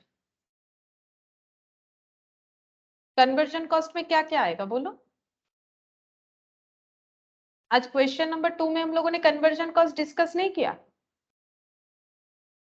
ये देखो तुम लोग भूल गए इतना जल्दी। ये रहा कन्वर्जन कॉस्ट, बोलो कौन सा आंसर होगा? समेशन मतलब एडिशन, कन्वर्जन कॉस्ट में क्या क्या इंक्लूड होगा बोलो? मैम सी। सी। सी में क्या है देखते हैं। डायरेक्ट वेजेस, हाँ आता है। Direct charges and works overhead. अच्छा ये है। अच्छा बाकी क्या है? बाकी मैंने नहीं देखा, बाकी भी एक बार देख लेते हैं। यहाँ पर क्या बोला है? डायरेक्ट मटेरियल, ये तो नहीं होगा, ठीक है। Direct wages and office overhead. अच्छा direct wages and office overhead बोला है और नन ऑफ द अबव बोला है, तो नन ऑफ द अबव तो नहीं होगा। बी और सी, तो ये सी ठीक है क्योंकि डायरेक्ट चार्जेस भी तो आएगा, क्योंकि सिर्फ डायरेक्ट मटेरियल एक्सक्लूडेड होता है, ये भी सही होता। लेकिन यहाँ पर क्या किया है? यहाँ पर ऑफिस ओवरहेड दिया है, लेकिन यहाँ पर कन्वर्जन कॉस्ट में तो ये वाला भी आएगा, वर्क्स ओवरहेड भी आएगा और डायरेक्ट चार्जेस भी आएगा ना। कन्वर्जन मतलब फैक्ट्री का रिलेटेड काम हो रहा है। कन्वर्जन कॉस्ट मतलब फैक्ट्री में जो भी काम होता है। फैक्ट्री में तो रॉ मटेरियल से फिनिश गुड्स बनेगा ना, वहां पर ऑफिस का क्या काम, इसीलिए डायरेक्ट वेजेस यहाँ पर था। लेकिन बाकी ये गलत है, तो option C correct, option C.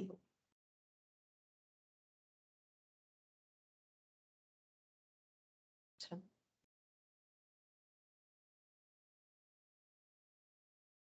a cost center that is engaged in production activity by conversion of raw material into a finished product is called, अगर कोई एक कॉस्ट सेंटर है, कॉस्ट सेंटर का मतलब क्या था, जिसका हम लोग कॉस्ट कैलकुलेट करने वाले, वो कोई डिपार्टमेंट हो सकता है, वो कोई ह्यूमन बीइंग हो सकता है, जैसे इंप्लॉय का कॉस्ट कैलकुलेट कर रहे तो भी हो सकता है। तो जहां पर कन्वर्जन किया जाता है रॉ मटेरियल को फिनिश गुड्स में, उसको किस तरह का कॉस्ट सेंटर बोलेंगे? Production cost centre, impersonal, process cost centre या प्रोडक्शन यूनिट? बोलो, ये लिखवाया था ना मैंने। Production unit. Option production unit नहीं, देखो ये कॉस्ट सेंटर है। प्रोडक्शन यूनिट का मतलब होता है कि कौन, मतलब प्रोडक्शन यूनिट का मतलब है जो चीज प्रोड्यूस करे उसका यूनिट क्या है। जैसे हम लोगों ने देखा कि ब्रिक्स का होता है 1000 पर ब्रिक्स होता है, ठीक है। अगर हम लोग सीमेंट का देखते हैं तो पर टन होता है, इसको हम लोग बोलते हैं प्रोडक्शन यूनिट, ठीक है। तो ये यूनिट क्या है, मतलब जिसमें प्रोड्यूस हो रहा है उसको कैसे मतलब मेजर करें, लीटर में, किलोग्राम में, ग्राम में, या फिर पर पीस में, किस तरह से करें, दैट इज कॉल्ड यूनिट, ठीक है। तो इसलिए ये वाला नहीं होगा, हमें बोल रहा है कि एज कॉस्ट सेंटर जो प्रोडक्शन एक्टिविटी में इन्वॉल्व है, जहां पर कन्वर्जन किया जाता है रॉ मटेरियल को फिनिश गुड्स में, उसको कौन सा सेंटर बोलेंगे, कैसा कॉस्ट सेंटर बोलेंगे? देखो ये लिखवाया हुआ था, देखो कॉस्ट सेंटर, ठीक है, two types, personal, impersonal. Personal cost centre जैसे मैंने बोला, अगर हम लोग इंप्लॉय लोगों का कॉस्ट कैलकुलेट करना चाहते हैं तो पर्सनल कॉस्ट सेंटर। अगर हम लोग इंप्लॉय की जगह जैसे कोई लोकेशन इक्विपमेंट का कॉस्ट कैलकुलेट करना चाहते हैं तो इम्पर्सनल कॉस्ट सेंटर, है ना। ये देखो cost centre in manufacturing concern, इसको मैंने अलग से लिखवाया था, production cost centre, service cost centre. Production cost centre जैसे ये हो गया, ये देखो इसका मैंने लिखवाया भी था, it is a cost centre where raw material is, एक मिनट दिख नहीं रहा है मुझे, raw material is handed for conversion into finish goods, है ना। Here both direct and indirect expense, ये तो लिखवाया हुआ है। अब बोलो क्या आंसर होगा, अब तो समझ में आ गया, याद आ गया होगा, बोलो क्या आंसर होगा? Production cost center. Correct, production cost centre. A business unit is known to be a profit centre, अगर कोई बिजनेस यूनिट है जिसको हम लोग प्रॉफिट सेंटर बोलेंगे, इफ इट्स ऑपरेशंस और departments are not directly involve in, ये रेवेन्यू होगा, ठीक है। यहाँ पर थोड़ा सा इधर उधर होके ये हो गया, revenue generation activity but instead focus on element of cost control, ठीक है, एलिमेंट ऑफ कॉस्ट कंट्रोल, ये एक ऑप्शन बोला। दूसरा, if its management is evaluated not only on revenue and expenses but also on asset investment, if its management is compensated based on the level of profitability, if its management is held accountable for both revenue and expenses and has the authority to make a decision regarding its products, markets and source of supply, ठीक है, and source of supply. तो ये पूछा क्या है question, एक बार फिर से देखो, बोल रहा है कि प्रॉफिट सेंटर किसे बोलेंगे। देखो ये भी मैंने लिखवाया था, प्रॉफिट सेंटर किसे बोला जाता है, a segment of business responsible for all activities, जैसे कि cost as well as revenue, ठीक है, कॉस्ट को भी डील करता है, रेवेन्यू को भी डील करता है, इस तरह के सेगमेंट को बोला जाता है प्रॉफिट सेंटर। अब तुम लोग एक बार कोशिश करके देख सकते हो कि प्रॉफिट सेंटर के साथ कौन सा वाला डिटेल्स जो है वो सही जा रहा है, ठीक है, कौन सा वाला डिटेल सही जा रहा है। तो इसको हम थोड़ा सा ऐसे कर देते, देखो तुम लोग को दिख जाएगा, यहाँ पर सभी ऑप्शन फिर शो हो जाएगा, ठीक है, मैंने थोड़ा सा जूम आउट कर दिया। बोलो, यहाँ पर सारा ऑप्शन दिख रहा है, प्रॉफिट सेंटर के साथ कौन सा लैंग्वेज जा रहा है, ये 4 ऑप्शन है, थोड़ा बड़ा बड़ा ऑप्शन देख सकते हो, कौन सा आ जाएगा? D. सी या डी, कौन सा बोल रहे हो, बोलो। D. Last. डी, हाँ लास्ट, करेक्ट, ये वाला होगा।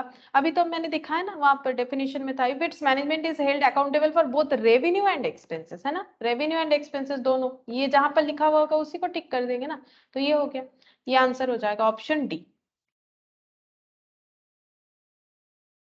अच्छा, कौन सा स्टेटमेंट सही है, शायद ऐसा कुछ बोला है, देखते हैं।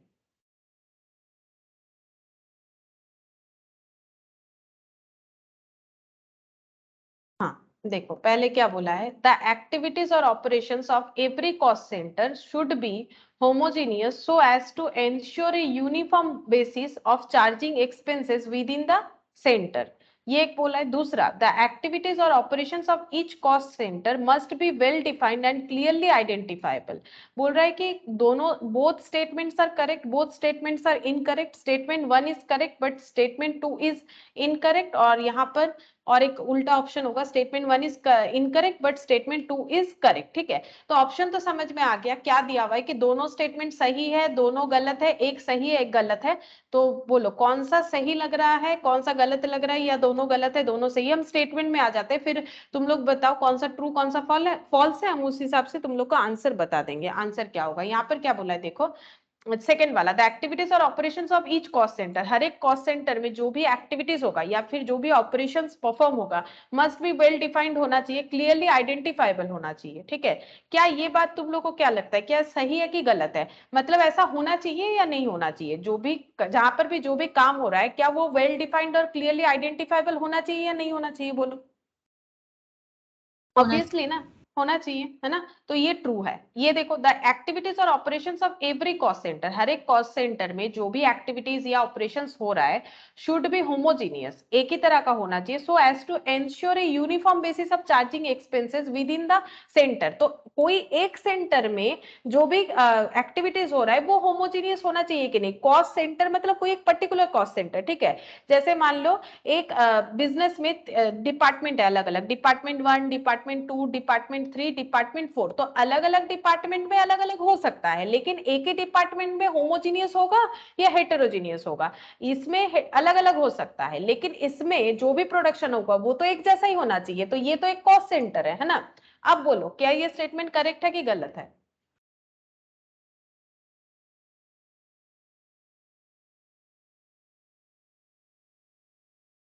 एक ही कॉस्ट सेंटर में एक ही तरह का काम होना चाहिए या नहीं होना चाहिए? बोलो। ट्रू।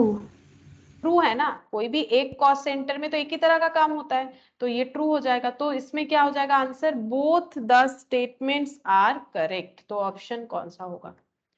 ए। ए होना चाहिए, हाँ, ए ही है। अच्छा, नेक्स्ट देखते हैं 29, यहाँ पर मैचिंग करने बोला है, तो बोलो क्या होगा, कौन सा किसके साथ मैच होगा ये बताओ। नीचे ऑप्शंस है, फिर हम लोग देख लेंगे। तुम लोग फिलहाल बताओ कि कौन सा किसके साथ मैच होगा। जरूरी नहीं है पहला वाला ही आंसर दे पाओ, कुछ भी देखो कौन सा किसके साथ मैच हो सक रहा है। जैसे पी के साथ कौन सा जाएगा, यहाँ पर जिस तरह से ऑप्शन है ना हम उस तरह से इसको लिख देते हैं ताकि हम लोग नीचे टैली कर लेंगे। पी में, पी ऑप्शन में क्या जाएगा, 1 2 3 4 में से। क्यू में क्या जाएगा, 1 2 3 4।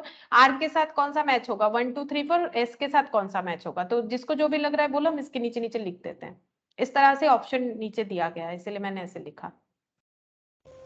क्यू का साथ 1। क्यू का 1, अच्छा क्यू का 1, ठीक है, मैंने क्यू का 1 लिखा है। और स्टैंडर्ड कॉस्ट प्री डिटरमाइंड होता है, सही है, ये सही है, करेक्ट हुआ है। और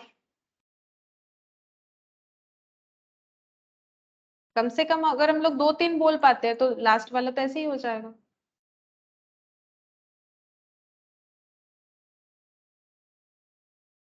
R4। R4, अच्छा, R जो है वो 4 इंटीग्रेट्स बजटिंग सिस्टम, इंटीग्रेट्स की मैनेजरियल फंक्शन, हाँ ठीक है, ये भी ठीक है। और 2 बचा, ये वाला हो गया है, ये वाला हो गया, ये 2, और इधर से बचा है हम लोग का ये हो गया, और ये भी हो गया।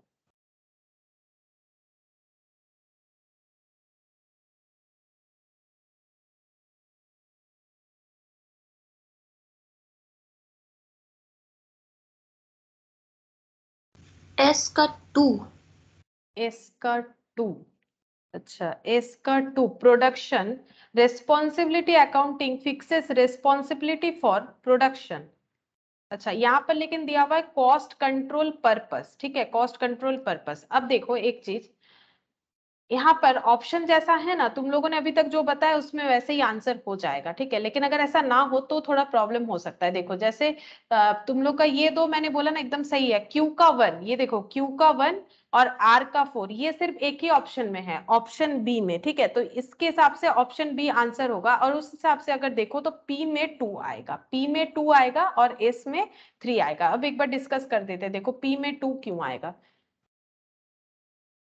कॉस्ट कंट्रोल जो है वो रिस्पॉन्सिबिलिटी अकाउंटिंग में आता है, ठीक है। कॉस्ट कंट्रोल करना रिस्पॉन्सिबिलिटी होता है, cost control purpose. Responsibility accounting fixes responsibility for cost control, ठीक है, किस तरह से कॉस्ट को कंट्रोल किया जाए, इसका हम लोगों ने पढ़ा था। एक होता है कॉस्ट को कंट्रोल करना, एक होता है कॉस्ट को रिड्यूस करना। तो जो कंट्रोलिंग होता है, ठीक है, वो अलग मैनेजमेंट के हाथ में होता है, और जो कॉस्ट को रिड्यूस करना होता है वो अलग होता है। देखो हम दिखाते हैं, मैंने जहां पर लिखा था वहां पर हम दिखा देते हैं, ये देखो वहां से एक बार डिस्कस कर देते हैं।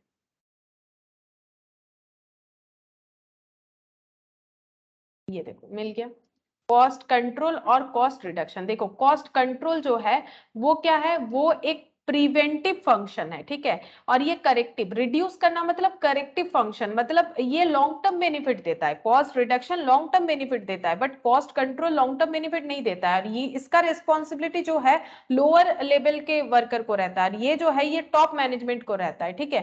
अब यहाँ पर देखो, इसीलिए responsibility accounting fixes responsibility for क्या हो जाएगा, कॉस्ट कंट्रोल, ठीक है, कॉस्ट कंट्रोल होगा इसका आंसर। और ये वाला जो था लास्ट वाला, ये लास्ट वाला कौन सा आ रहा था हम लोगों का, बी में एस का 3 हुआ था, ठीक है। एस मतलब प्रोडक्शन, प्रोडक्शन ये हो जाएगा cost accounting guides policies for production future, ठीक है। कॉस्ट अकाउंटिंग जो है वो हमें गाइड कर सकता है प्रोडक्शन जो हम लोग फ्यूचर में करेंगे उसके बारे में, मतलब हम लोग जो कॉस्ट रिकॉर्ड ऑलरेडी हम लोगों ने कर लिया है उसको देख के हम लोग प्रोडक्शन फ्यूचर का आइडेंटिफाइड कर सकते हैं, इसीलिए एस का ऑप्शन 3 हो जाएगा, ठीक है। अच्छा 30 देखो, a process in which management is looking outward to examine how others achieve their performance level and to understand the process they used is called, अच्छा ये थोड़ा सा हमें पता होना चाहिए तभी हम लोग आंसर दे पाएंगे। एक होता है बैलेंस्ड स्कोर कार्ड, एक होता है टारगेट कॉस्टिंग, एक होता है बेंचमार्किंग प्रोसेस, एक होता है परफॉर्मेंस एनालिसिस। ये तुम लोग को समझ में आ रहा है। परफॉर्मेंस एनालिसिस का मतलब है कि जो परफॉर्मेंस हो रहा है, ठीक है, ऑर्गेनाइजेशन का जो परफॉर्मेंस हो रहा है उसको अगर हम लोग एनालिसिस करते हैं तो उसको हम लोग बोलेंगे परफॉर्मेंस एनालिसिस, ठीक है, उसको हम लोग परफॉर्मेंस एनालिसिस बोलेंगे। टारगेट कॉस्ट का मतलब क्या होता है, टारगेट कॉस्टिंग का मतलब होता है, ये देखो जो प्रोजेक्टेड सेलिंग प्राइस है, प्रोजेक्टेड सेलिंग प्राइस है माइनस डिजायर्ड प्रॉफिट, ठीक है, इसको हम लोग बोलते हैं टारगेट कॉस्टिंग, कि हम लोग का कॉस्ट कितना रखना है। तो सेल प्राइस से प्रॉफिट माइनस करेंगे तो पता चल जाएगा कॉस्ट कितना रखना है, और ये प्रोजेक्टेड है इसीलिए इसको बोलते हैं टारगेट कॉस्टिंग, ठीक है, ये प्रोजेक्टेड है इसीलिए इसको हम लोग बोलते हैं टारगेट कॉस्टिंग। और बैलेंस्ड स्कोर कार्ड क्या होता है, देखो बैलेंस्ड स्कोर कार्ड जो है ये क्या है, ये क्या है, ये एक है मैनेजमेंट सिस्टम, ठीक है, जो फीडबैक प्रोवाइड करता है, फीडबैक फीडबैक प्रोवाइड करता है किस चीज पे, internal business, internal and external दोनों पे ही फीडबैक प्रोवाइड करता है, internal and external business process पे फीडबैक प्रोवाइड करता है। एक बार तुम लोग थोड़ा सा इसको नोट डाउन कर लो, ठीक है, इंटरनल और एक्सटर्नल बिजनेस प्रोसेस पे फीडबैक प्रोवाइड करता है, ठीक है, इसको हम लोग बोलते हैं बैलेंस्ड स्कोर कार्ड, ठीक है, बैलेंस स्कोर कार्ड के थ्रू से ये होता है। और बेंच मार्किंग प्रोसेस का मतलब क्या होता है, इससे हम लोग क्या करते हैं, ये ऐसा एक प्रोसेस है जो हमें कंपनी के प्रोडक्ट का क्या परफॉर्मेंस है, या प्रोडक्ट बेच रही है तो प्रोडक्ट, सर्विस बेच रही है तो सर्विस, उसका परफॉर्मेंस क्या है, इसको क्या कर सकता है, इसको मतलब इसको कंपेयर करता है, ठीक है। यहाँ पर लिख देते हैं, देखो इसको लिख देते हैं, बेंचमार्क प्रोसेसिंग का मतलब क्या होता है, अ प्रोसेस, तुम लोग लिख लो थोड़ा सा, a process of measuring the performance of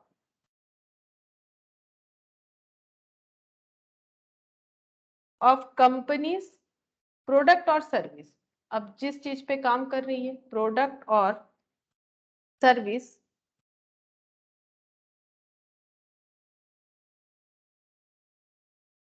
इसको क्या करेगी, मेजर करेगी, लेकिन किसके साथ करेगी, सिमिलर पैरामीटर पे जो भी काम कर रहे हैं, ठीक है। सर्विस एगेंस्ट दोज, किसके साथ कंपेयर होगा, against those another business another business considered to be best in the industry, ठीक है, considered to be the best, ठीक है, to be the best in the industry, ठीक है, या फिर अपने लैंग्वेज में भी इसको लिख सकते हो, मैंने इस तरह से बोल दिया। मतलब यहाँ पर सीधा सा बात ये, बेंचमार्किंग प्रोसेस का मतलब है मेरे प्रोडक्ट के साथ हम दूसरे कंपनी का प्रोडक्ट का कंपेयर करेंगे, लेकिन हाँ उन लोगों के साथ करेंगे जो सेम इंडस्ट्री में है, ठीक है, सेम इंडस्ट्री में जो भी है उनके साथ हम लोग, जैसे कोई लैपटॉप बना रही है, ठीक है, तो लैपटॉप बनाने का अलग अलग कंपनी, HP है, डेल है, तो ये अगर अपना परफॉर्मेंस को चेक करते हैं क्योंकि दोनों ही लैपटॉप बना रहे, तो इसको हम लोग बोलते हैं बेंचमार्किंग प्रोसेसिंग। अब मुझे बोलो कि क्वेश्चन नंबर 30 का आंसर क्या होना चाहिए। बोल रहे process in which management is looking outward to examine how other achieve their performance level and to understand the process they use is called, क्या होगा बोलो, कौन सा आंसर होगा बोलो,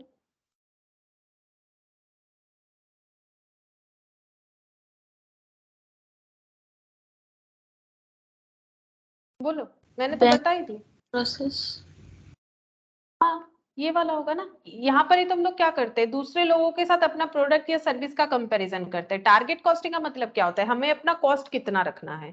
बैलेंस्ड स्कोर कार्ड जो है ये कंपनी अब फीडबैक लेती है इंटरनल और एक्सटर्नल बिजनेस प्रोसेस के बारे में, ठीक है, ये अपने ही लोगों से फीडबैक लेती है, मतलब अपने जो इंटरनल लोग है, एक्सटर्नल लोग है, उनसे फीडबैक लेके उसको एनालिसिस करना चाहती है। ये तो कंपेरेबल हो गया ना, बाहर के लोगों के साथ एनालिसिस करना अपने प्रोडक्ट या सर्विस का, तो ये बेंचमार्क प्रोसेसिंग हो जाए।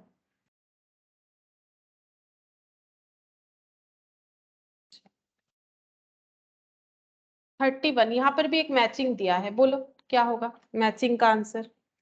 यहाँ पर इंडस्ट्री और ये कॉस्ट यूनिट, टॉय इंडस्ट्री में क्या कॉस्ट यूनिट यूज होता है, स्टील इंडस्ट्री में कौन सा होता है, केमिकल में कौन सा होता है, ट्रांसपोर्ट में कौन सा होता है, बोलो। 1 2 3 4। Transport B. बी होगा। ट्रांसपोर्ट होगा बी, टन किलोमीटर है ना, मतलब 4 का B, ठीक है। और केमिकल का तो बोल सकते हो, केमिकल का लिक्विड होता है ना, तो लिक्विड यहाँ पर लिक्विड वाला कौन सा है, गैलन। टन। गैलन, ये वाला गैलन, करेक्ट। और industry ton. Steel industry ton, हाँ इनका टन में होता है प्रोडक्शन। तो टॉय इंडस्ट्री क्या हो जाएगा, पर बैच, मतलब एक टॉय नहीं बनता है, एक जैसा देखने में बहुत सारा बनता है, तो वो तो बैच कॉस्टिंग हो गया है ना। तो ये देखते हैं कौन सा ऑप्शन है, ACDB, ACDB मतलब ऑप्शन ए, हाँ ऑप्शन ए होगा, option A.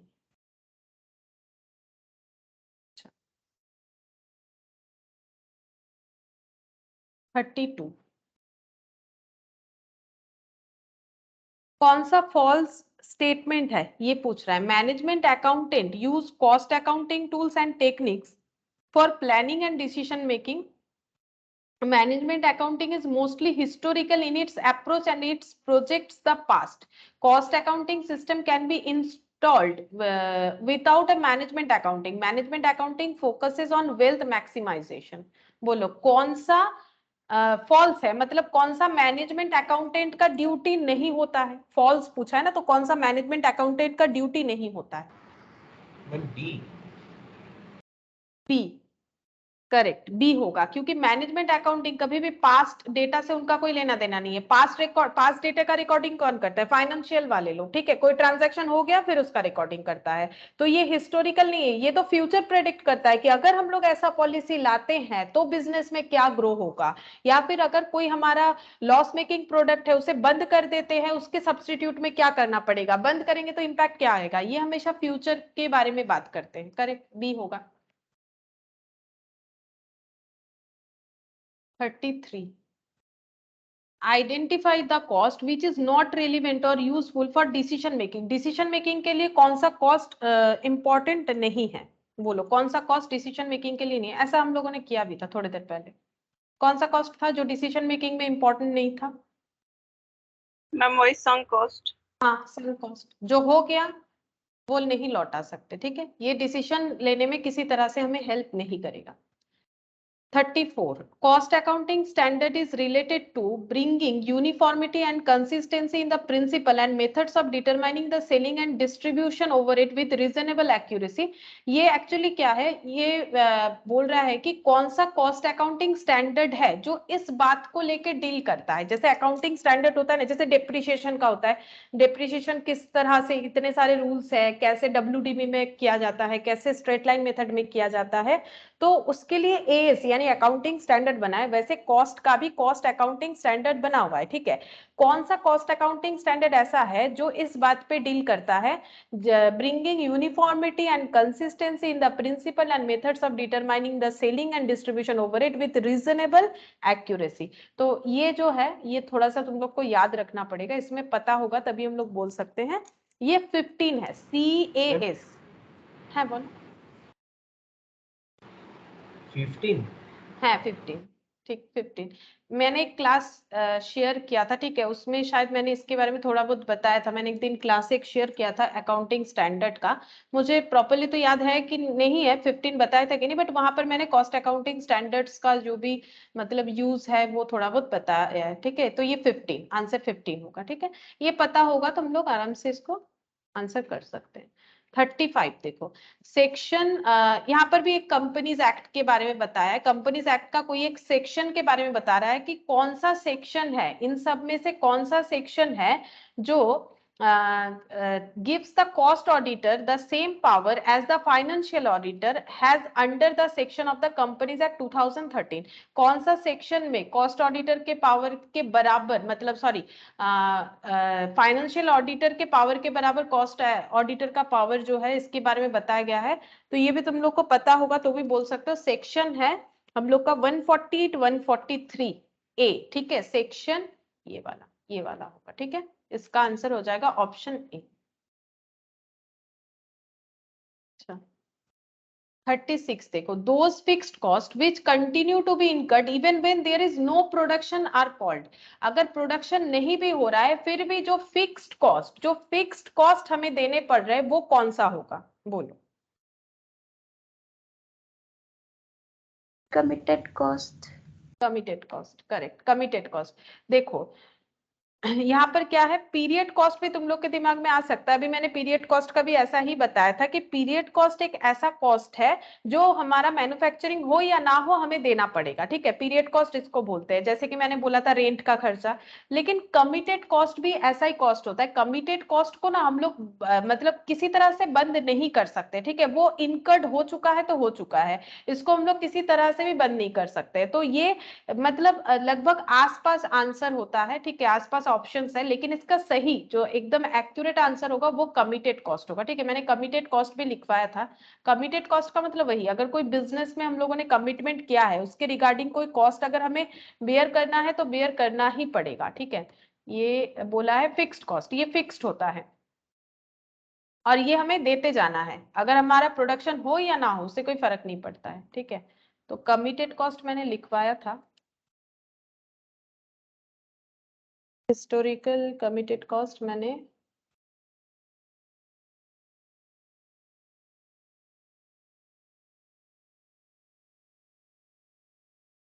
Product cost period cost ये भी लिखवाया है.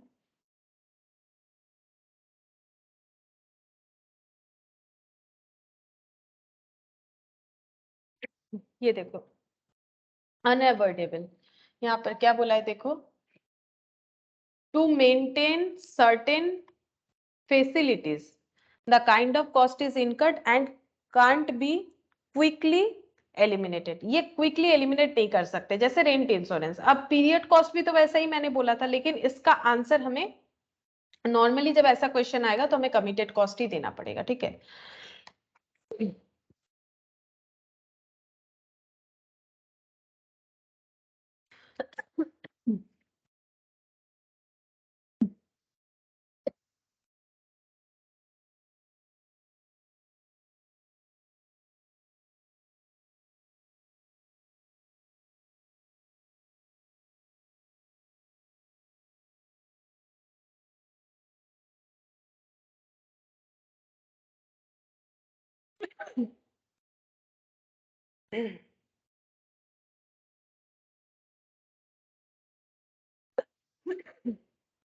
सॉरी,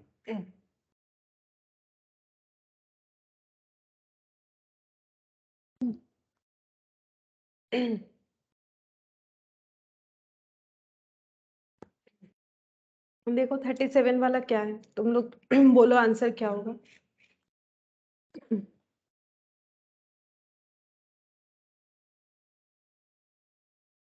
ये दे सकते हो आंसर।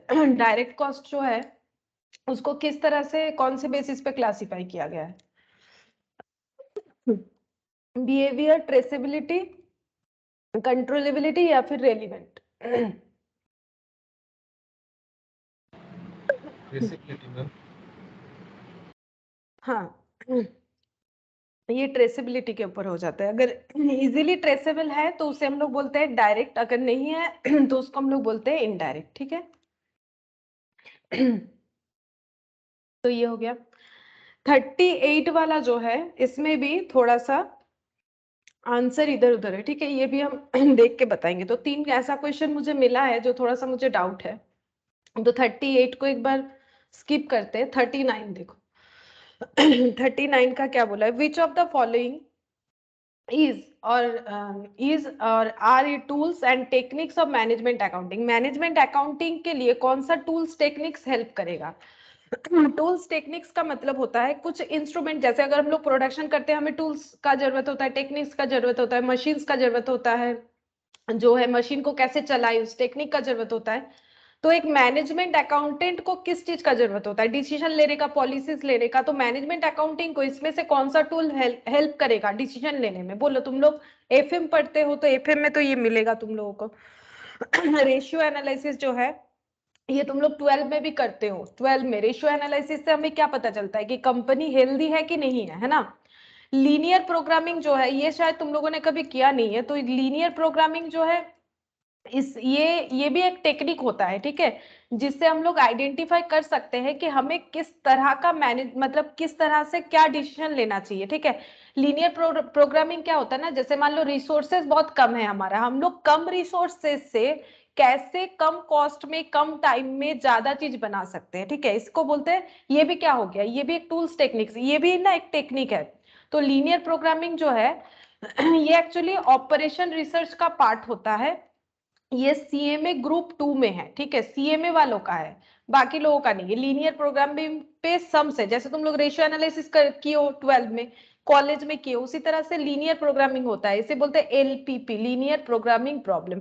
वहां पर ऐसे रहता है कि हमारे पास मान लो जो लेबर है वो कम है, हमारे पास 5 ही लेबर है, उससे ज्यादा नहीं। इससे हमें जो है मैन्युफैक्चर करना पड़ेगा टेबल। अगर हम लोग टेबल मैन्युफैक्चर करें तो किस तरह से करेंगे? तो ये ट्रेंड एनालिसिस, ये स्टैटिस्टिक्स में किए हो। ट्रेंड एनालिसिस का मतलब है अगर हम लोग जो है किसी बिजनेस का प्रॉफिट एनालिसिस करना चाहते हैं, पास्ट 5 इयर्स का, पास्ट 10 इयर्स का, इसको बोलते हैं ट्रेंड एनालिसिस।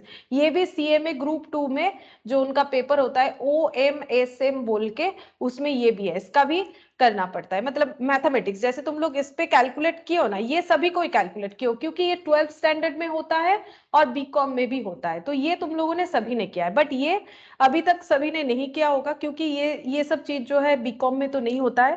ट्रेंड एनालिसिस होता है स्टैटिस्टिक्स में, अगर कोई किए हो तो मिल जाएगा। ठीक है, स्टैटिस्टिक्स में होता है।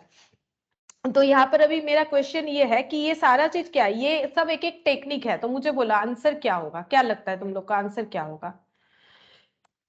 मैनेजमेंट अकाउंटिंग में कौन सा टूल्स हेल्प करेगा? मैंने सारा चीजें बता दिया कि क्या होता है, तो कौन सा टूल्स हेल्प करेगा, बोलो।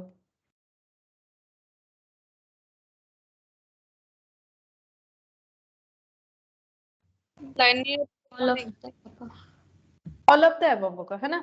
ऑल ऑफ द अबव होगा, सारा टूल से हेल्प करता है। रेशियो भी हेल्प करता है, रेशियो एनालिसिस करके कंपनी का करंट एसेट करंट लायबिलिटी का रिलेशन बताते हैं ना, करंट रेशियो होता है, fixed asset ratio, fixed asset turnover ratio होता है, सेल्स टर्नओवर रेशियो होता है। तो हर एक ratio, GP ratio, NP ratio, ठीक है। एलपीपी को, एलपीपी तो एक अलग टेक्निक है, मैंने बताया इन शॉर्ट में कि ये कैसा टेक्निक है कि अगर हमारे पास रिसोर्सेस कम है तो उसको एडजस्ट करके कैसे प्रोडक्शन करें, तो उसका प्रोसेस होता है, उसका कैलकुलेशन होता है, उसको हम लोग कर सकते हैं। ट्रेंड एनालिसिस स्टैटिस्टिक्स में देखे होगे कि लास्ट जैसे कोई शेयर है कंपनी का, उसका 5 साल का जो है ट्रेंड देख रहे हो कि कैसा वो मूव किया है, ट्रेंड एनालिसिस, ठीक है। तो ये सभी मैनेजमेंट अकाउंटिंग में हेल्प करता है। तो इसका आंसर हो जाएगा option D, all of the above, ठीक है। अच्छा 40, question number 40, match the following, फिर से मैचिंग दिया है, बोलो मैचिंग में ये क्या होगा यहाँ पर आंसर। अच्छा इसको थोड़ा सा और भी दिख रहा होगा, ऐसे नहीं करने से नहीं दिखेगा, इसलिए मैंने ऐसे कर दिया। यहाँ पर PQRS और यहाँ पर 1 2 3 इस तरह से दे रखा है। तो हम यहाँ लिखते हैं PQRS, ठीक है। अब यहाँ पर बोलो क्या क्या होगा। Collection of cost information and recording them under suitable heads, इसे क्या बोलते हैं? अगर समझ में आता है तो इसका बता सकते हो, या फिर देखो कौन सा बताना है। ascertainment 3, ascertainment 3, P का हो गया 3, सही है, P का 3 होगा। अच्छा उसके बाद monitoring idle time, workers efficiency and labour turnover, ये सब लेके जब डील करते हैं तो उससे क्या बोलते हैं? बजटिंग। बजटिंग, बजटिंग तो एस्टिमेशन होगा ना। देखो जहां एस्टिमेट लिखा हुआ वही तो बजट को रिलेट करेगा। Estimation of the cost before the start of the activity, उसे तो बजट बोलेंगे, है ना। तो बजट जो है वो आर जो है वो तो 1 में चला जाएगा। अगर ये नहीं समझ में आ रहा है, हम लोग इससे एक बार चेक करके देख सकते हैं, फिर बचे हुए को चेक करेंगे क्या होगा, है ना।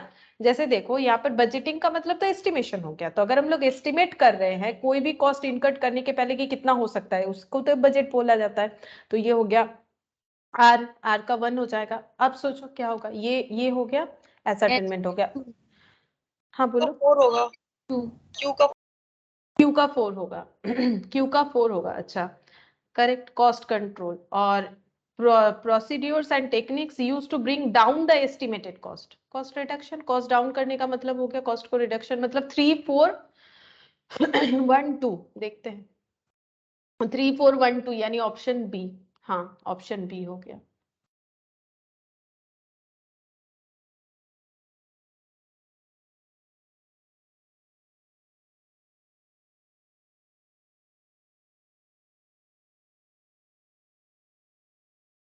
यहाँ पर बोला है कौन सा स्टेटमेंट सही है कौन सा गलत, ये बताना है। जैसे देखो यहाँ पर बोल रहा है स्टेटमेंट 1 क्या बोला है, sunk cost is one that has already been incurred and can not be avoided by decision in future. बोलो क्या ये सही है कि गलत, इसको पहले डिस्कस कर लेते, क्या ये सही है कि गलत। संक कॉस्ट गलत है क्या? देखो संक कॉस्ट, हाँ बोलो। Ma'am last statement, last sentence can not be avoided bye decisions in the future वाला तो हाँ मतलब incorrect। नहीं, can not be avoided by decision in future में अगर हम लोग डिसीजन लेते हैं, जैसे मान लो मैंने बोला कि कोर्स में एडमिशन ले लियो हो, ठीक है।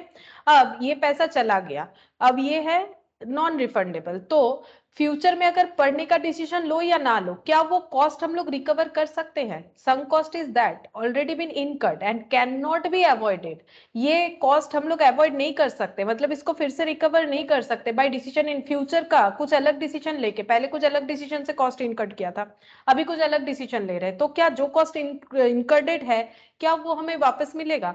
नहीं मिलेगा ना। इसलिए संक कॉस्ट ये वाला क्या होगा फिर, ट्रू होगा ना। sunk cost is one of that has already been incurred, जो इनकर्ड हो चुका है, इसीलिए तो इसे हिस्टोरिकल कॉस्ट भी बोलते हैं। बट ये फ्यूचर में कोई डिसीजन लेने के वजह से ये अवॉइड नहीं किया जा सकता, जो गया सो गया, ये डूब गया, संक कॉस्ट, ठीक है। तो इसीलिए ये ट्रू। दूसरा देखो, for decision making it is required that such cost should be incurred, decision के लिए क्या संक कॉस्ट इनकर्ड करना जरूरी है? बोलो डिसीजन लेने के लिए क्या हमें कोई कॉस्ट इनकर्ड करना जरूरी है? क्या संक कॉस्ट डिसीजन मेकिंग को इफेक्ट करता है?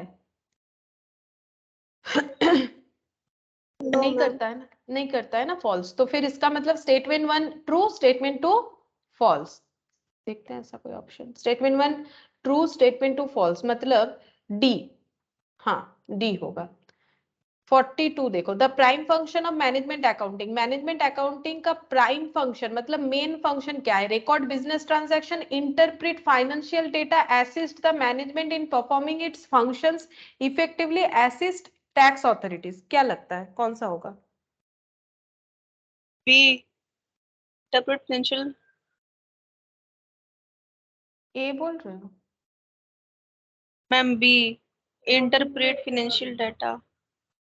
अच्छा देखो, बिजनेस ट्रांजैक्शन रिकॉर्ड करना इनका काम नहीं है, ठीक है, ए तो होगा नहीं। टैक्स अथॉरिटी को असिस्ट करना भी इनका काम नहीं है, डी भी नहीं होगा, या तो बी या तो सी हो सकता है। इंटरप्रेट फाइनेंशियल डेटा, दूसरा बोला है assist the management in performing its function effectively, तो इनका जो प्राइम फंक्शन है सी, हाँ प्राइम फंक्शन सी होगा, प्राइम फंक्शन, ठीक है। 43 multiple costing is followed in, कौन से इंडस्ट्री में होता है? मल्टीपल कॉस्टिंग जो है वो कौन से इंडस्ट्री में फॉलो होता है? मल्टीपल इंडस्ट्री का मतलब हम बता देते हैं जहां पर छोटा छोटा चीज अलग अलग जगह पे प्रोडक्शन होता है, छोटा छोटा पार्ट्स, मतलब असेंबल करके जो प्रोडक्ट बनाया जाता है वहां पर मल्टीपल कॉस्टिंग यूज होगा। असेंबल करके जो प्रोडक्ट बनता है वहां पर मल्टीपल कॉस्टिंग यूज होगा। अब यहाँ पर कुछ प्रोडक्ट का नाम दिया है, बोलो कौन सा प्रोडक्ट ऐसा है जो असेंबल करके बनेगा? मतलब किसी एक कंपनी का कुछ है, जैसे लैपटॉप कंप्यूटर वगैरह होता है ना, मतलब कंप्यूटर में होता है ना, असेंबल करके बनाया जाता है उनका पार्ट्स जो है। मॉनिटर कोई कंपनी का है, कीबोर्ड किसी कंपनी का है, माउस किसी कंपनी का है, ठीक है। तो यहाँ पर बोलो कौन सा आंसर लग रहा है तुम लोग? D D D, cycle, cycle में अलग अलग पार्ट्स जोड़ के बना सकते हैं, असेंबल होता है। 44 में क्या बोला है देखो, the ascertainment of cost after they have been incurred is called, cost incurred करने के बाद जब हम लोग उसको असरटेन करते हैं तो उसको कौन सा कॉस्ट बोला जाता है? Marginal, historical, differential, none of the above.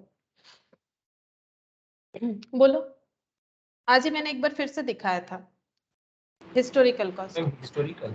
हाँ हिस्टोरिकल कॉस्ट है ना, हिस्टोरिकल वो गाड़ी का ड्रॉ किया हुआ था, हिस्टोरिकल जो हम लोगों ने इनकट करने के बाद सोचा कि अच्छा ये कॉस्ट हम लोगों ने पहले भी गाड़ी बनाया था तो इतना खर्चा हुआ था, ठीक है। 45 a technique where standardized principle and methods of cost accounting are employed by a number of different companies is termed as uniform costing, absorption costing, standard costing, ABC costing, ठीक है। अब देखो यहाँ पर क्या बोला है, a technique where standardised principal, जहां पर एक ही तरह का प्रिंसिपल यूज होगा, एक ही तरह का मेथड यूज होगा, methods of cost accounting are employed by a number of different companies. Company भले ही अलग अलग है लेकिन सबका जो प्रोसेस है, जो प्रिंसिपल है, जो टेक्निक है वो एक ही जैसा है। अगर ऐसा प्रोसेस यूज किया जाता है तो उसे क्या बोलेंगे? भले ही तुम लोग को नाम ना पता हो, ठीक है, लेकिन तुम लोग यहाँ से बोल तो सकते हो क्योंकि तुम लोग ये सभी कॉस्टिंग का नाम सुने हो एक्सेप्ट एक कॉस्टिंग का नाम। हम नाम नहीं लेंगे, तुम लोग मुझे बताओ, कोशिश करो बताने का कि क्या होगा। Uniform costing. यूनिफॉर्म कॉस्टिंग, नाम से ही पता चल रहा है ना, यूनिफॉर्म कॉस्टिंग का मतलब ही वही होता है जहां पर एक ही तरह का कोई एक स्टैंडर्ड टेक्निक है जो सभी को यूज कर रहा है, उससे यूनिफॉर्म कॉस्टिंग बोलते हैं। एब्जॉर्प्शन कॉस्टिंग तो ये नहीं होता, ये तो ओवरहेड का पार्ट होता है ना। स्टैंडर्ड कॉस्टिंग जो है हम लोग स्टैंडर्ड सेट करते हैं फिर एक्चुअल के साथ कंपेयर करते हैं। एबीसी मतलब तो पढ़े हो, एक्टिविटी बेस्ड कॉस्टिंग, वो ये नहीं होता, यूनिफॉर्म कॉस्टिंग, ठीक है।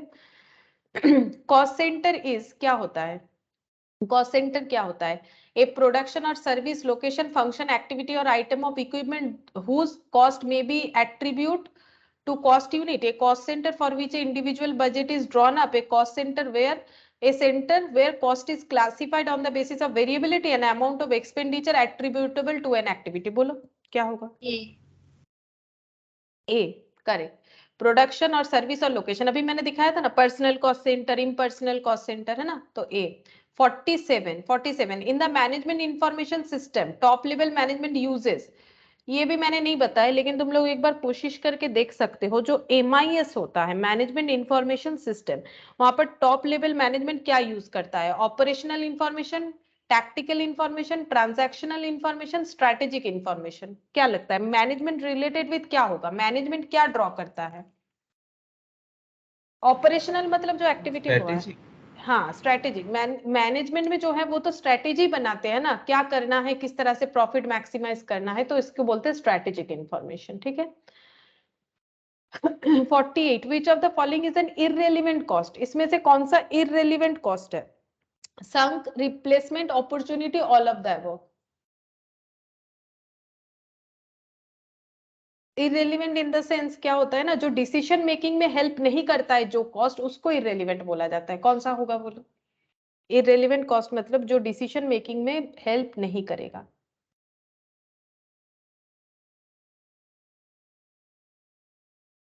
sunk cost. करेक्ट, सम कॉस्ट। ठीक है, अच्छा मैच करना है हम लोग 50 तक करेंगे, ठीक है, ये और एक कर लेंगे। मैच द फॉलोइंग, यहाँ पर क्या क्या बोला है देखो, advertising, operating costing, sugar company, job costing, readymade, कौन सा होगा ये हमें आइडेंटिफाई करना है। A B C D, A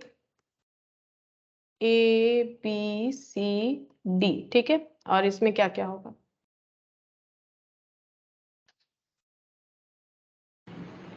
ma'am advertising দুই হবে? एडवर्टाइजिंग दुई, job costing, advertising job costing, हाँ हो सकता है। शुगर कंपनी का क्या होगा? शुगर तो ये तो मतलब क्या हो जाता है, फूड है, फूड इंडस्ट्री कौन से कॉस्टिंग का टेक्निक यूज करती वेज কস্টিং ना? फूड इंडस्ट्री এটা না এখানে ভুল করে চলেছে, ये इधर आ गया, ये गारमेंट्स इधर होगा, ठीक है, ये इसके साथ रिलेट मत करो। अब देखो प्रोसेस रेडीमेड कर, हाँ process costing, sugar industry process costing हो जाएगा ना। और रेडीमेड गारमेंट कौन सा होगा? अगर हम लोग रेडीमेड गारमेंट खरीदने जाते हैं तो वो कौन सा कॉस्टिंग होता है? टेलर बनाता है तो जॉब, और खरीदने जाते हैं तो बैच कॉस्टिंग होगा। बैच कॉस्टिंग होगा। तो लास्ट वाला क्या हो जाएगा? ट्रांसपोर्टेशन, ट्रांसपोर्टेशन मतलब ट्रांसपोर्ट इंडस्ट्री का जो होता है वो ऑपरेटिंग कॉस्टिंग होता है या सर्विस कॉस्टिंग होता है ना? तो ये हो गया 2 3 4 1, देखते हैं 2 3 4 1, 2 3 4 1, यानी ऑप्शन ए, हाँ ऑप्शन ए है। अब लास्ट लास्ट ये वाला करेंगे। क्वेश्चन नंबर 50 बोल रहा है कि इन एन इन्फ्लेशनरी सिचुएशन, ठीक है, अगर इन्फ्लेशन चल रहा है, which system of inventory valuation shows higher profit, किस तरह से अगर हम लोग अपने इन्वेंट्री को मैनेज करें ताकि हमें प्रॉफिट ज्यादा दिखे? प्रॉफिट ज्यादा दिखेगा कौन सा प्रोसेस फॉलो करने से? लिफो मतलब last in first out, FIFO मतलब फर्स्ट इन फर्स्ट आउट, हीफो मतलब होता है highest in first out, highest in first out, और वेटेड एवरेज। तो मुझे बोलो अगर इन्फ्लेशन चल रहा है तो चीजों का दाम बढ़ रहा है, तो फिर क्या करना चाहिए ताकि हमें प्रॉफिट ज्यादा दिखे? लास्ट क्वेश्चन है ये हम लोग का, बोलो कौन सा? बोलो ए या बी? A. ए। देखो अगर हम लोग लीफो यूज कर रहे हैं, लीफो का मतलब क्या होता है? लास्ट इन फर्स्ट आउट, मतलब अगर हम लोग मैन्युफैक्चर कर रहे हैं तो जो रॉ मटेरियल लास्ट में आ रहा है उसको हम लोग फर्स्ट आउट करेंगे।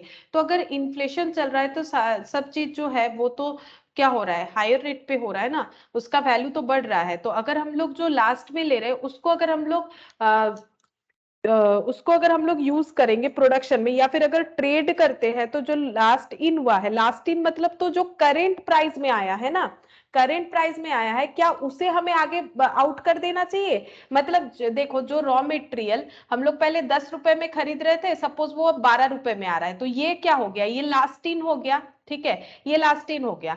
अब ये 10 रुपए वाला मटेरियल यूज करके प्रोडक्शन करेंगे तो ज्यादा प्रॉफिट दिखेगा, या 12 रुपए वाला यूज करके करेंगे तो ज्यादा प्रॉफिट दिखेगा? बोलो, कॉस्ट कम होगा तो प्रॉफिट ज्यादा दिखेगा ना, तो हमें कौन सा यूज करना चाहिए? फीफो फीफो, तब हमें फीफो यूज करना चाहिए ना। देखो कंसेप्ट ये होता है कि रॉ मटेरियल पहले 10 में मिल रहा था, वही अभी 12 में मिल रहा है। अब अगर हमें 15 में ही सेल करना है तो अगर हम लोग 12 रुपए वाला मटेरियल लगाएंगे तो हमें प्रॉफिट 3 रुपया मिलेगा, ठीक है, और अगर हम लोग 10 रुपए वाला लगाएंगे तो हमें वही प्रॉफिट 5 रुपए वाला मिलेगा। तो 10 रुपए मतलब जो पहला पुराना रॉ मटेरियल जो कम में मिला था उसको यूज करेंगे। इसीलिए अगर इन ऐसा सिचुएशन होता है इन्फ्लेशन का, देन हमें फीफो यूज करना चाहिए, तो हमें प्रॉफिट ज्यादा दिखेगा, ठीक है। तो ये 50 तक हो गया, 50 तक हम लोगों ने किया है, और बाकी नेक्स्ट दिन हम लोग डिस्कस करेंगे। और जो बीच में एक दो मैंने ड्रॉप किया है वो मैंने नोट डाउन कर रखा है, उसको हम जब ठीक करेंगे तो बता देंगे क्या होगा, ठीक है। तो आज इतना ही करते हैं।